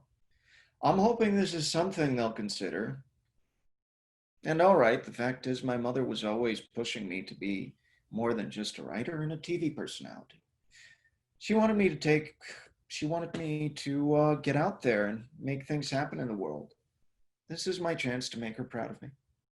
Clint returns, closes the bathroom door. Folks, I hate to tell you, but the toilet's broken. Whew! I'm afraid it's pretty foul in there. Tread lightly. Maybe they don't need to hear about all of that right now. All of what? Nothing. It's between Demetra and me. Trust me, there's no such thing as a private conversation in this room. Well, actually, we kept our voices down, so I'm not so sure. Hey, speaking of design, someone didn't design this afternoon's tea party very well. Where are the refreshments? Cookies, muffins, pretzels? Aren't you starving? Philip starts looking around the room, checking in all the cabinets. Yeah, I could use a little snack. This is ridiculous. Forcing us to interview each other behind locked doors is one thing, but starving us to death is downright barbarian. Careful. They're watching. Exactly. They're watching to see how much we'll put up with. Well, this is unacceptable. I demand better treatment. Just as I will demand better treatment for my constituency. Maybe they want to see how resourceful we are. Well, I suppose cannibalism is always an option. I think I've got some Altoids, if that helps. Thanks, but I've suddenly got a more pressing emergency. I guess I shouldn't have drunk all that water before. You might want to hold that in. Sorry, can't. Philip rushes out to the bathroom. That man would never make it in the military. So, how are you holding up? Fine. I'm sorry if I was a little rough on you before. I didn't mean to. I'm a big girl. We're all just showing the party how tough we can be. Look here, Demetra. I'd like to help you out. I'm sorry, but I just don't think you have a real shot at becoming the party's candidate. Well, I disagree. Let me jump to it. I gather life's a struggle for you right now, right? I told you. I wasn't talking about me. Fine. But suppose you were. If you'll drop out of this race, I'm prepared to help you. You mean bribe me? There must be something you want, something you need. I mean, I can help you get it. Can you get my life back? I didn't think so. Anyway, I'm not for sale. Everyone's for sale. We're just haggling over a price. You just have no respect for other people, do you? Life's a never-ending negotiation. Weak people never figure that out and end up making bad deals. Okay, here's what I want. How about a federal law making it illegal for school systems to require that intelligent design be taught alongside evolution? How about a national panel of scientists to identify topics that every school system will be required to teach? And while we're at it, how about the complete federalization of our public schools to help us compete internationally? How about 25 grand? Philip enters, closing the bathroom door quickly. He looks shell-shocked. Okay. 50 grand. Are you guys playing Monopoly? Clint's trying to bribe me to drop out. $100,000. You sexist pig. What do you say, Philip? Think what you could do with an extra $100,000. I have to admit that's a pretty tempting offer. Well, just say the word. You're considering it? No, I just wanted to get his bribe on the record. You heard that, right? Clint Perlman just attempted to bribe both of his rivals. Aren't you outraged? Doesn't that disqualify him? A writer and a teacher. Why did I ever think you were a threat? Probably because people need leaders who aren't still peddling the same old tired religious superstitions and fairy tales. Oh, come on, Philip. What you call a fairy tale is life's greatest hope and consolation. A loving and all-powerful being has created us for happiness. He's going to extend our life to all eternity to make that happiness complete. Don't you want to believe that? Huh? Well, polls show that most voters do. You have a one-track mind, Clint, and it's on the boring track. Your whole platform, if that's what it is so childish. Marx was right. Religion is the opiate of the masses. Are you sure you want to go there? No. Let him show the party his true stripes. We're dealing with a Marxist here, okay? You're taking this all in, right? Sorry, I'm not a Marxist. I'm just saying all these holy rollers have too much power. And if you don't believe me, try wishing your neighbors happy holidays instead of Merry Christmas in some neighborhoods. Where are you going with this, Philip? Nowhere, I'm just saying. I don't know what I'm saying. I just can't take this anymore. Haven't you had enough? When is this going to end, for God's sake? Maybe we should stop. How can this possibly be helping the party? If you can't handle a little heated debate, how are you going to survive a run for office? Are you enjoying this? Look, I'm hot, I'm hungry, I'm thirsty. I don't blame being locked up against my will. No, I'm not enjoying this. But I'm willing to sacrifice my comfort for the sake of the party. Okay, fine. But we've had our debate. I don't know if this is what they wanted, but we've done it. Can we just wrap things up? Well, how do you propose doing that? Philip jumps up and addresses the room. Hey, you up there, your voice in the sky, your progressive libertarian party functionaries. We've given you enough material to make your decision obvious. With all my media exposure, I'm by far the best candidate to represent the 17th Congressional District. Case closed. Hold it right there. Demetra jumps up. Hold it. I think it's time the 17th district had a woman representing its interests, especially someone who's devoted her life to shaping the future leaders of this great country. There, we're done. Let's go now. And if you're trying to impose some sort of religious test on us, forget it. There's no fundamental difference here. Cut the crap. This is all bullshit.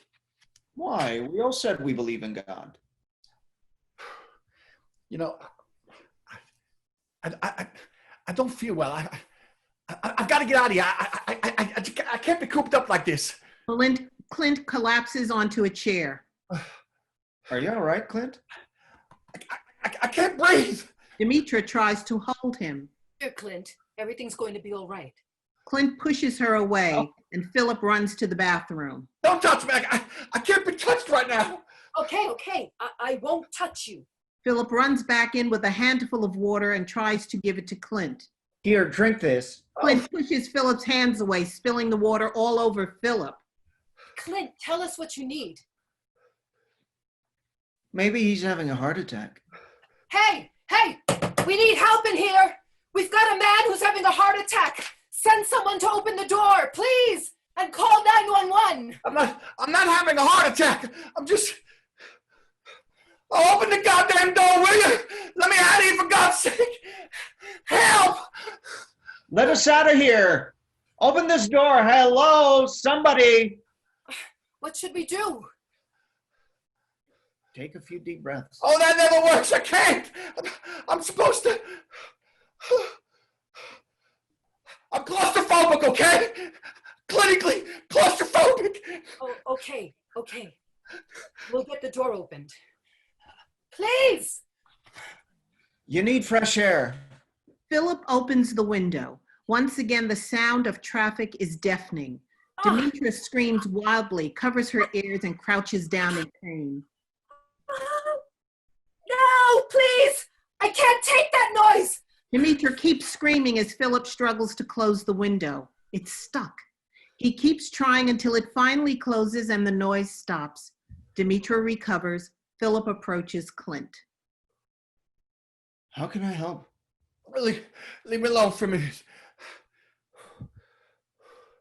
I have to imagine an open field, trees, wind, mountains, lots of mountains. There. Okay. I'll be okay. It's all right. I'm feeling better already. Better. Much better. Whew. Oh. Outrageous to lock people in like this. No, it's not their fault. It's the door. It's not the door either. No. It's me. Jesus. Have you ever seen a bigger fraud? What do you mean? You're both deluded.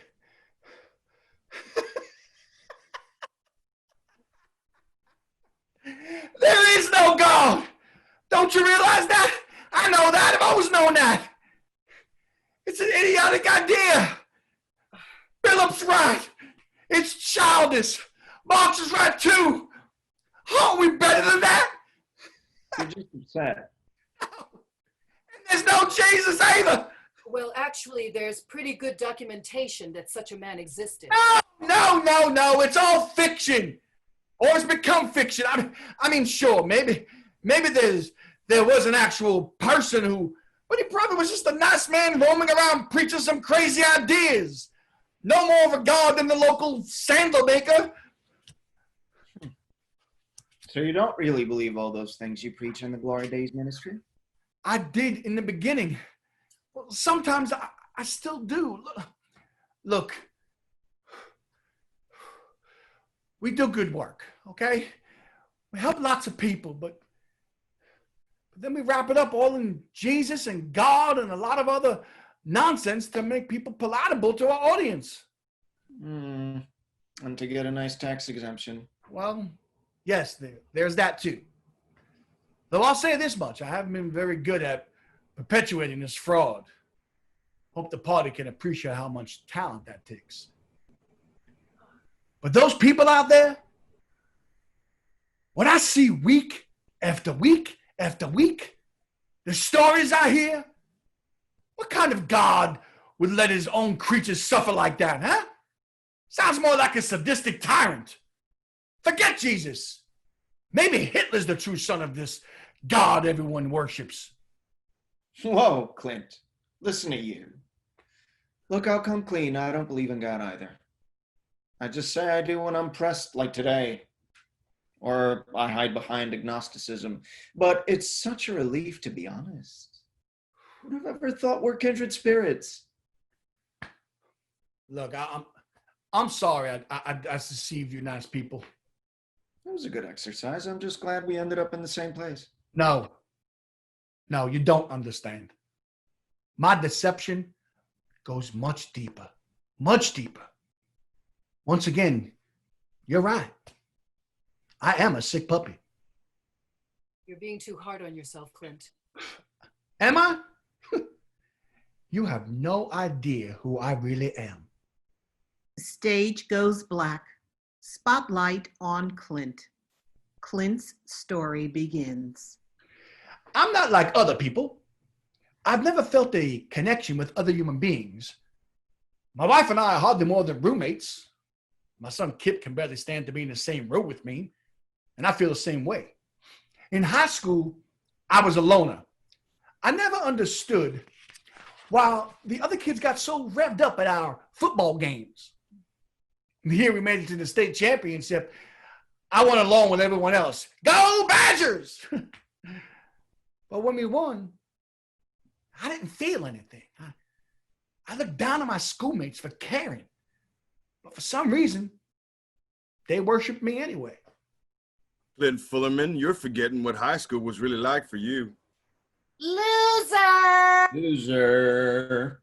A high school boy suddenly appears. They named you right, Fullerman, because you're full of something.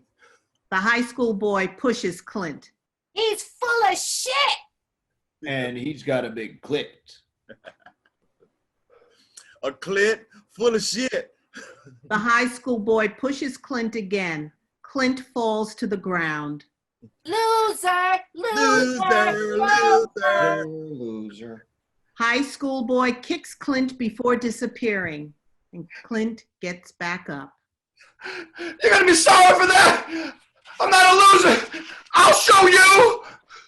A UPS boss enters. Congratulations, Clint. You've been named UPS Employee of the Year. The boss hands Clint an envelope. Well, thank you, sir. We've never had a delivery man as hardworking, as devoted as you. I see a big promotion in your future.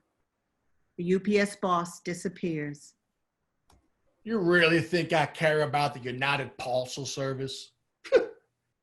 That's called acting, sucker. Just wait. I'm going to start my own company and become your competitor. One day, I'm going to rule this industry. A minister enters. Mr. Fullerman, now that Fullerman Express is a great success, would you consider becoming a sponsor of the Glory Days Ministry? The hell is that? One of the largest cellar churches in the country. Well, why would I want to join a church? Well, we have a very big following and a large media footprint. Supporting us could be good for your business, as it has been for other sponsors. You might even want to try your hand at preaching. It can be a great form of self-promotion. The minister disappears. Clint steps forward to address the audience as his congregation.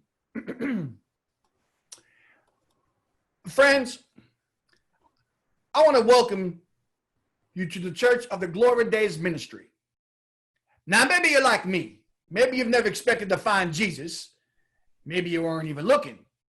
But then one day you found yourself in this magnificent hall, surrounded by all these wonderful folks, and felt a little tug on your hand. Then you looked around and you saw him standing there waiting to be your friend. Can't you use another friend? With Jesus on your side, you can accomplish great things. Succeed in businesses beyond your wildest dreams. Get yourself out of debt for good. Fight off all those addictions. You see, once I was weak. I was a lost soul with no direction. Now, I stand before you, a successful businessman turbocharged with the power of the Lord. Our God has sent us his only son, and that son has asked, no, he has insisted that I share that power with you. Let me hear a witness. Amen. Amen. Reverend Fullerman, I represent the New Progressive Libertarian Party. We're looking for a candidate to run in the 17th Congressional District, and we think you might be just what we need to take on the other two parties. Do you hear that? Heavenly Father, Politics is calling. This is my big chance. Our big chance. Think how much power we could amass together. So why have you forsaken me? Are you even there at all? Well, maybe I don't need you. I don't need you at all. I didn't need you when I built up my business, but you needed me to help you build up your church. Now it's time to return the favor. Help me bag this congressional race, and then let's take Jesus all the way to the White House. But how are you gonna take Jesus all the way to the White House when you can't even get out of this room? That door's still locked. I need air. Fresh air. I can't breathe. Loser, Play full of shit, loser, loser. No. I will not go there again. Whenever I get one of these attacks, my self-confidence evaporates. All I can think about is surviving the next few minutes. But then it passes. I feel fine, purged. Clint's story ends. The lights come back up. So now I look at you nice people and I wonder, what am I doing? Why would I ever want to run for Congress? Do I have an agenda? A mission? A drive to make the world a better place? Don't make me laugh. Wow. What a story. Well, maybe you can write it up and make it sound glorious and noble. I'm not that good a writer. So what are you going to do now, Clint? It's a good question. I run a good business. I guess that's something. Maybe I should just step down from the ministry, at least for a while.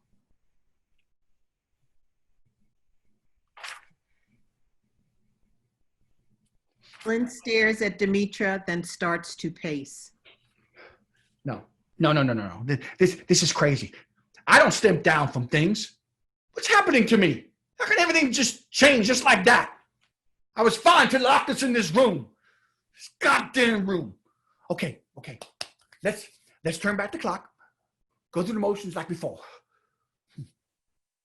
Everything will be fine again. Absolutely.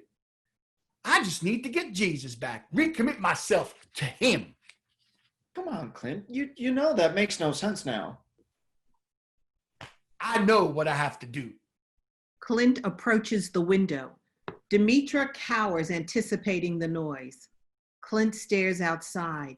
It's not clear if he's thinking of jumping out the window or just wants to open it for some air.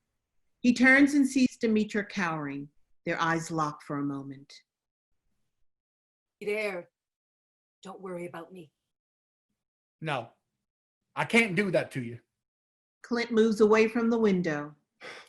Help me, Jesus. It's your best friend, Clint Fullerman. You saved me before. You got to do it again. Quick, before the devil gets me in his clutches. Clint falls to his knees, starts to pray. Finally. Are you all right, Clint? Can we do anything?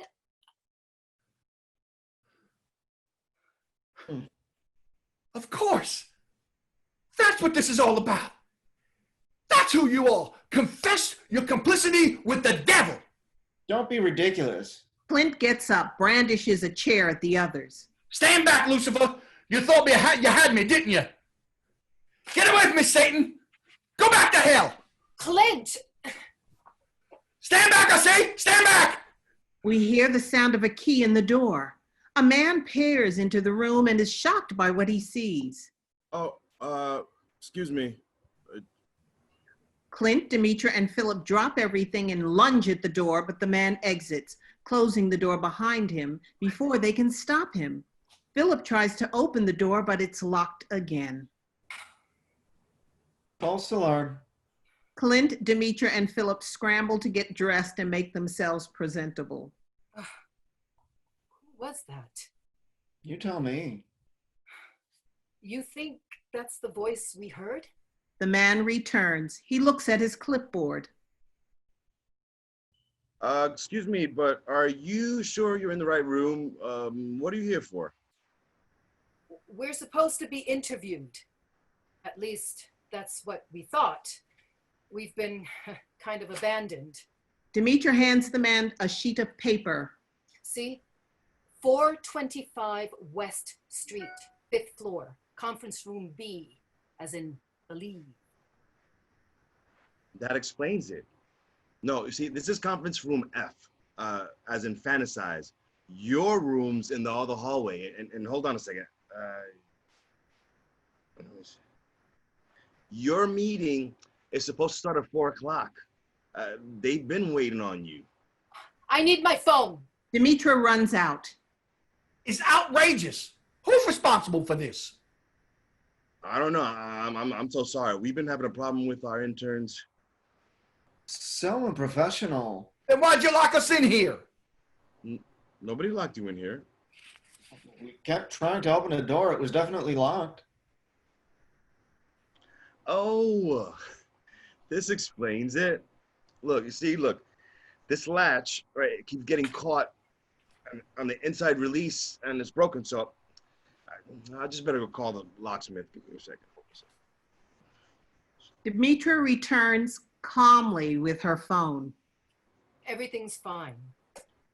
The school called the house and my husband managed to pick himself off the sofa for once, and he went and got the kids. What about that voice we heard? What voice? Someone called out to us through a hidden speaker or something, said we're ignoring the fact we're all here for a purpose or something like that. I think that has something to do with NYU's psychology department. They rent some of these rooms for experiments and things. And yeah, see, there's a small group experiment scheduled here for 5 o'clock. You mean we were part of a psychological experiment? No. That's not till 5 o'clock. But they were probably just testing out the audio. See, they put people in here without any explanation to see what they'll do, right?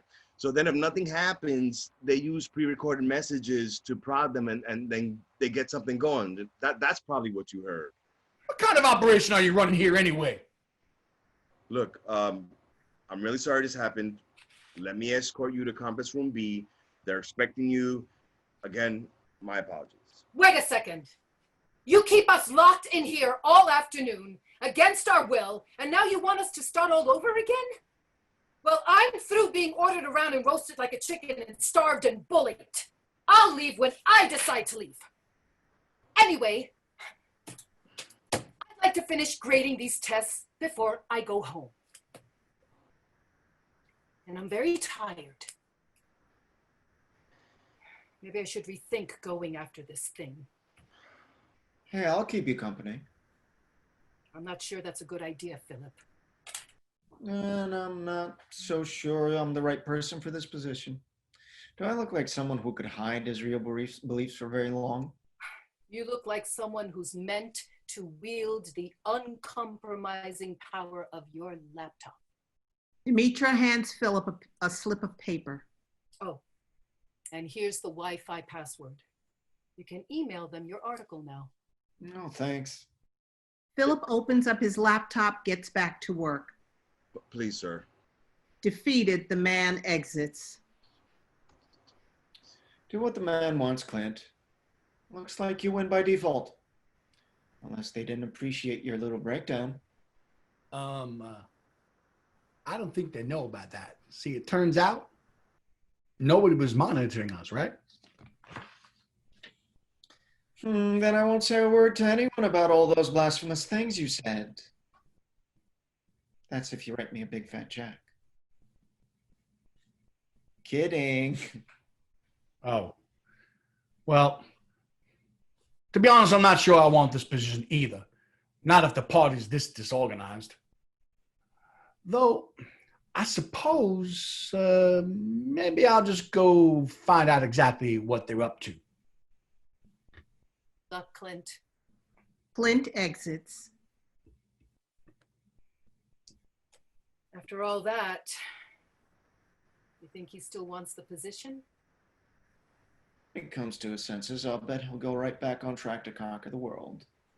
Or at least beat it over the head with Jesus. You think they'll pick him? Of course they'll pick him. Lord help us. Amen. Are you disappointed? I started the day with visions of being a member of Congress. I'm ending the day letting a cancer diagnosis sink in. Yes, I'm disappointed. I'm so sorry. Hey, people die. Your mother did. I will. It's just going to force me to be better at prioritizing things. How about you? Are you disappointed? I thought I'd found a way to make my mother proud of me. I'm ending the day realizing I'm not going to be able to pull that off.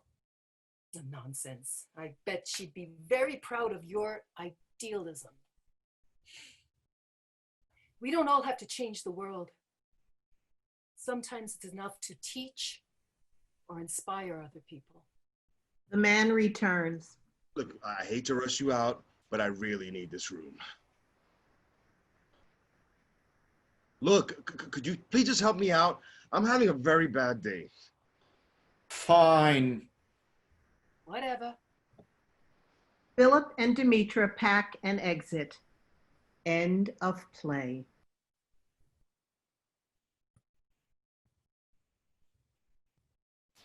Bravo, everybody. Thank you so much for this wonderful reading.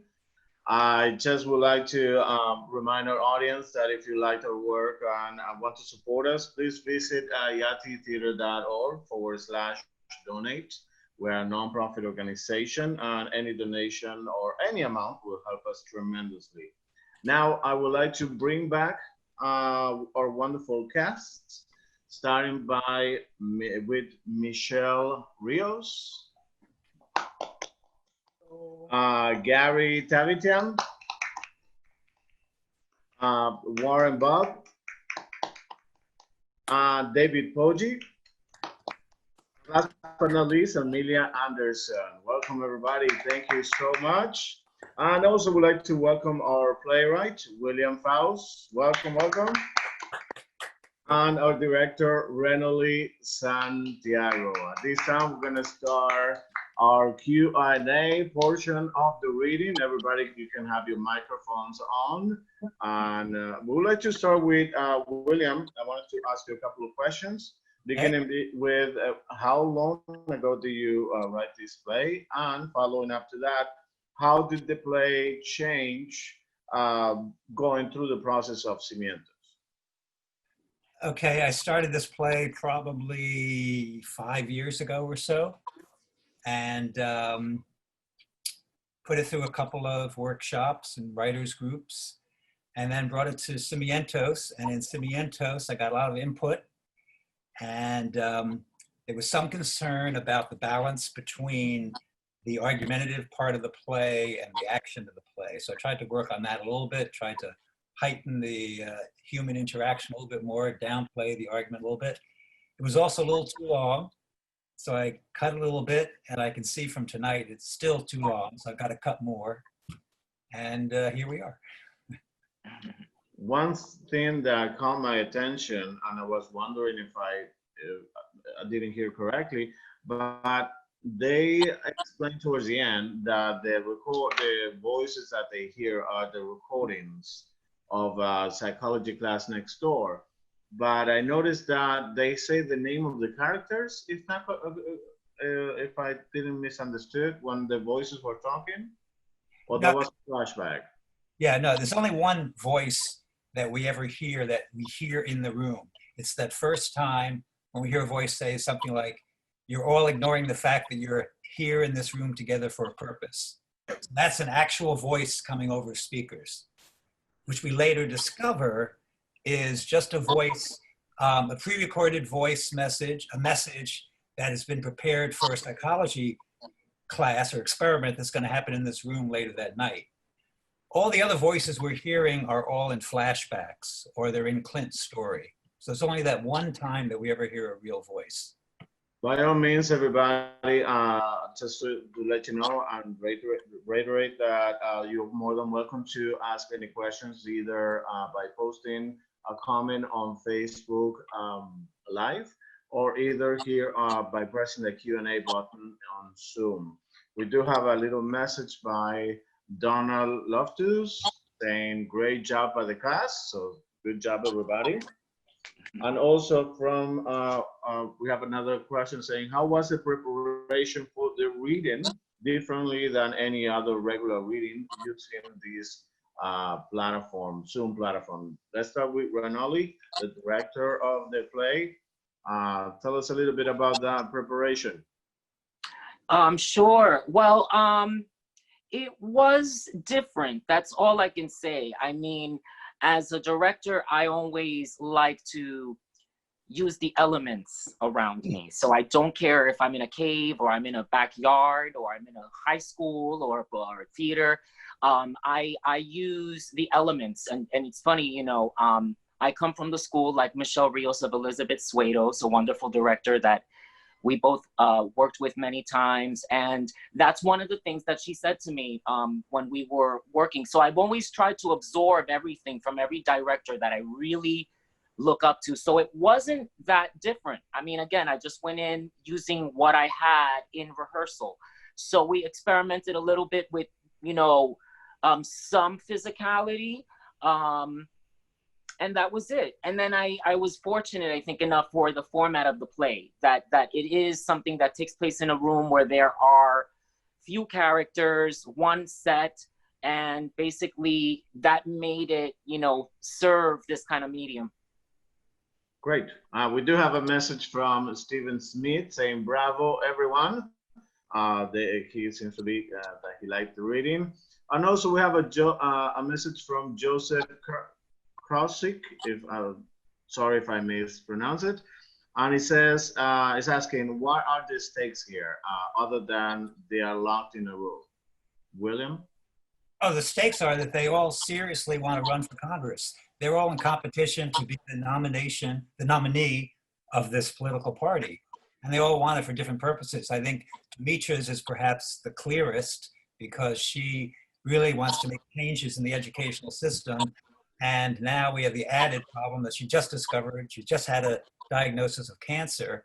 And so time is pressing for her. So she wants to make a better world, specifically in education. Philip, we discover, has this vendetta against religion, against the church, the Catholic Church, because of how he saw his mother being treated. So he has an issue about taxation. That's what's driving him. And Clint wants power. And he's done everything else. He's been minister of this church. He's got the successful business and the opportunity to get into politics. A businessman getting into politics, isn't that interesting? That's his motivation. And this was written long before Trump, by the way. It was started before Trump. Has the timing of the amount of the time on the play changed before you started and after you started Cimientos programs? Was more or less the same time, duration? Well, as I said, first of all, I had to cut the play in order to apply to Cimientos because Cimientos wanted plays up to a maximum of 90 minutes. And as you just saw, this took 2 hours. So I thought I was submitting a 90-minute play to Cimientos because it was 90 pages, but I discovered, whoa, no, it wasn't just 90 minutes. So I cut it for Cimientos, and now I see that it's still too long, so I have to cut it more. So if anything, it's going to be getting shorter. I do have a question from Audrey Murphy. She's saying, I love the play, especially enjoyed the flashbacks into the background of the characters, which really changed how the audience relate to the humanity of the characters. I think plays of this nature in this format, especially during the pandemic and going forward, are the wave of the future, and kudos to all of you. So great. Audrey Murphy was part of the first reading we ever did of this play, a closed reading at a Unitarian church. So I gave a little shout out to the Unitarians in one line in the play. So we do have a question from Dennis Grimaldi saying a good job from everyone on the playwright. Very interesting and compelling. And did you learn things from this reading that you would like to do or change? Oh my God.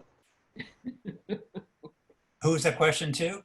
I will say to you or anybody who wants to answer. Yeah, I have a couple of questions as a result of this reading. One is, it is too long, so I have to think about how to shorten it. And that whole sequence of Clint's story, I'm not sure that works anymore. So I started thinking about maybe cutting that all out or most of that out, maybe putting a little bit of that into the therapy flashback. So I want to play with that because, you know, we're getting claustrophobic too by the end of this play. So now to have this whole story added, I'm thinking, maybe I should speed that up. And if I may throw a little 2 cents in, I would love to also hear from the actors because I don't know how much time we have. I was grateful to also— a couple of minutes. Of course, I was grateful to hear that question about how the medium was, but because this is setting a precedent, and I think that the actors are gonna have set something new for the other acting community. If we can hear from Michelle first, and maybe the other actors, what was this like, and what feedback do you have? I would say that the experience that I had, of course, in a reading situation, with any kind of reading situation, you rely a lot on the narrative. And this is very strong narrative. So kudos to you, William, because it's wonderful narrative to explore as an actor and to really dig into. And of course, putting it on its feet, getting more time, you'd be able to find more levels, more, all of that. But you've written a really strong piece. I would say the experience I had as an actor is the interaction. Like you said, Renoly, coming from a school of a lot of physical theater, a lot of eye contact, a lot of really, really feeding off of each other from, from your own instincts and from, your own reactions with one another. That's the thing that I missed. I missed that a little bit. So it takes a little imagination to kind of get a sense as to the reactions and timing that in this particular medium, because you're looking at a camera. So it's kind of a mixture between on-camera work and theatrical work, because theatrical work, of course, is more heightened. So even your acting style is more heightened in acting on stage versus on camera. So, and this is kind of a farcical, it's kind of like a black comedy. It has to move fast. It has this pace. It's got these moments of hitting the wall. So those are the things that I found were challenging for me as an actor, Yes, Gary, what did you think? I mean, the play itself is extremely complex, but oddly enough, throughout this reading, I managed to throw out my back. I don't know how that happened. So I find it possibly more difficult to just sit in one place. But certainly it is something that it's a novelty. It's a novelty for me. And I relied a lot on my cast in this case to just guide me through the caverns and the labyrinths of this play. Because there is a lot of reactive stuff. There is a lot of philosophy. There is lots to consider here, and these are obviously the modern day issues that we deal with. So it's not. It's a mixed bag, I would say, of difficulties that we had to endure in this case, because this is again, for me in particular, this is unprecedented. And I really have to thank every single cast member here, because they've guided me through it. I just, the attention that I had to involve and keep on point was because of them, because there were several times when I was a bit discombobulated, let's say. But yeah, they dragged me through it, and it wasn't. I suppose I'll stop here, but there's lots to think about here, and lots to do still. All right, we don't have Any little much bit? time, but we do Okay. have a question from Facebook as well. Yanni, you want to share that? Yes, a comment from TJ Basham said this is awesome. And a question from Mateo. William, how did the 2016 election and the current political climate affect the process of writing this play? I tried not to let it affect it at all, because this play started out with, it's based on a classic philosophical text, David Hume, Dialogues Concerning Natural Religion. I wanted to see if I could turn that into a play. I discovered that I couldn't, because there's no action in the play. You don't know who these characters are. So I said, all right, I have to build it from scratch. So I created characters, put them in a situation, created action, but kept some of the arguments from that work. So in that sense, I wanted to be kind of timeless, meaning it could make sense in any administration. And as I said before, I did start this well before Trump came on the scene. I think it was during Obama. So I guess I did add that one reference to Donald Trump. The notion of God is so narcissistic and thin-skinned, sounds like Donald Trump. So I did add that in response to Donald Trump. Otherwise, I didn't make changes because of him. Will, by the way, the most recent comment mentions David Hume. It's funny you said that. Oh.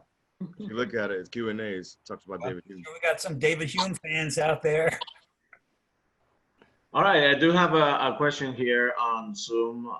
John Alwell says, a play of ideas.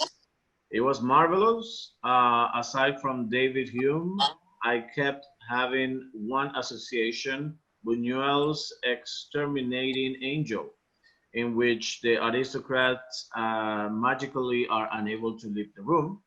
Am I imagining that myself, or did it cross your mind? Interesting he says that.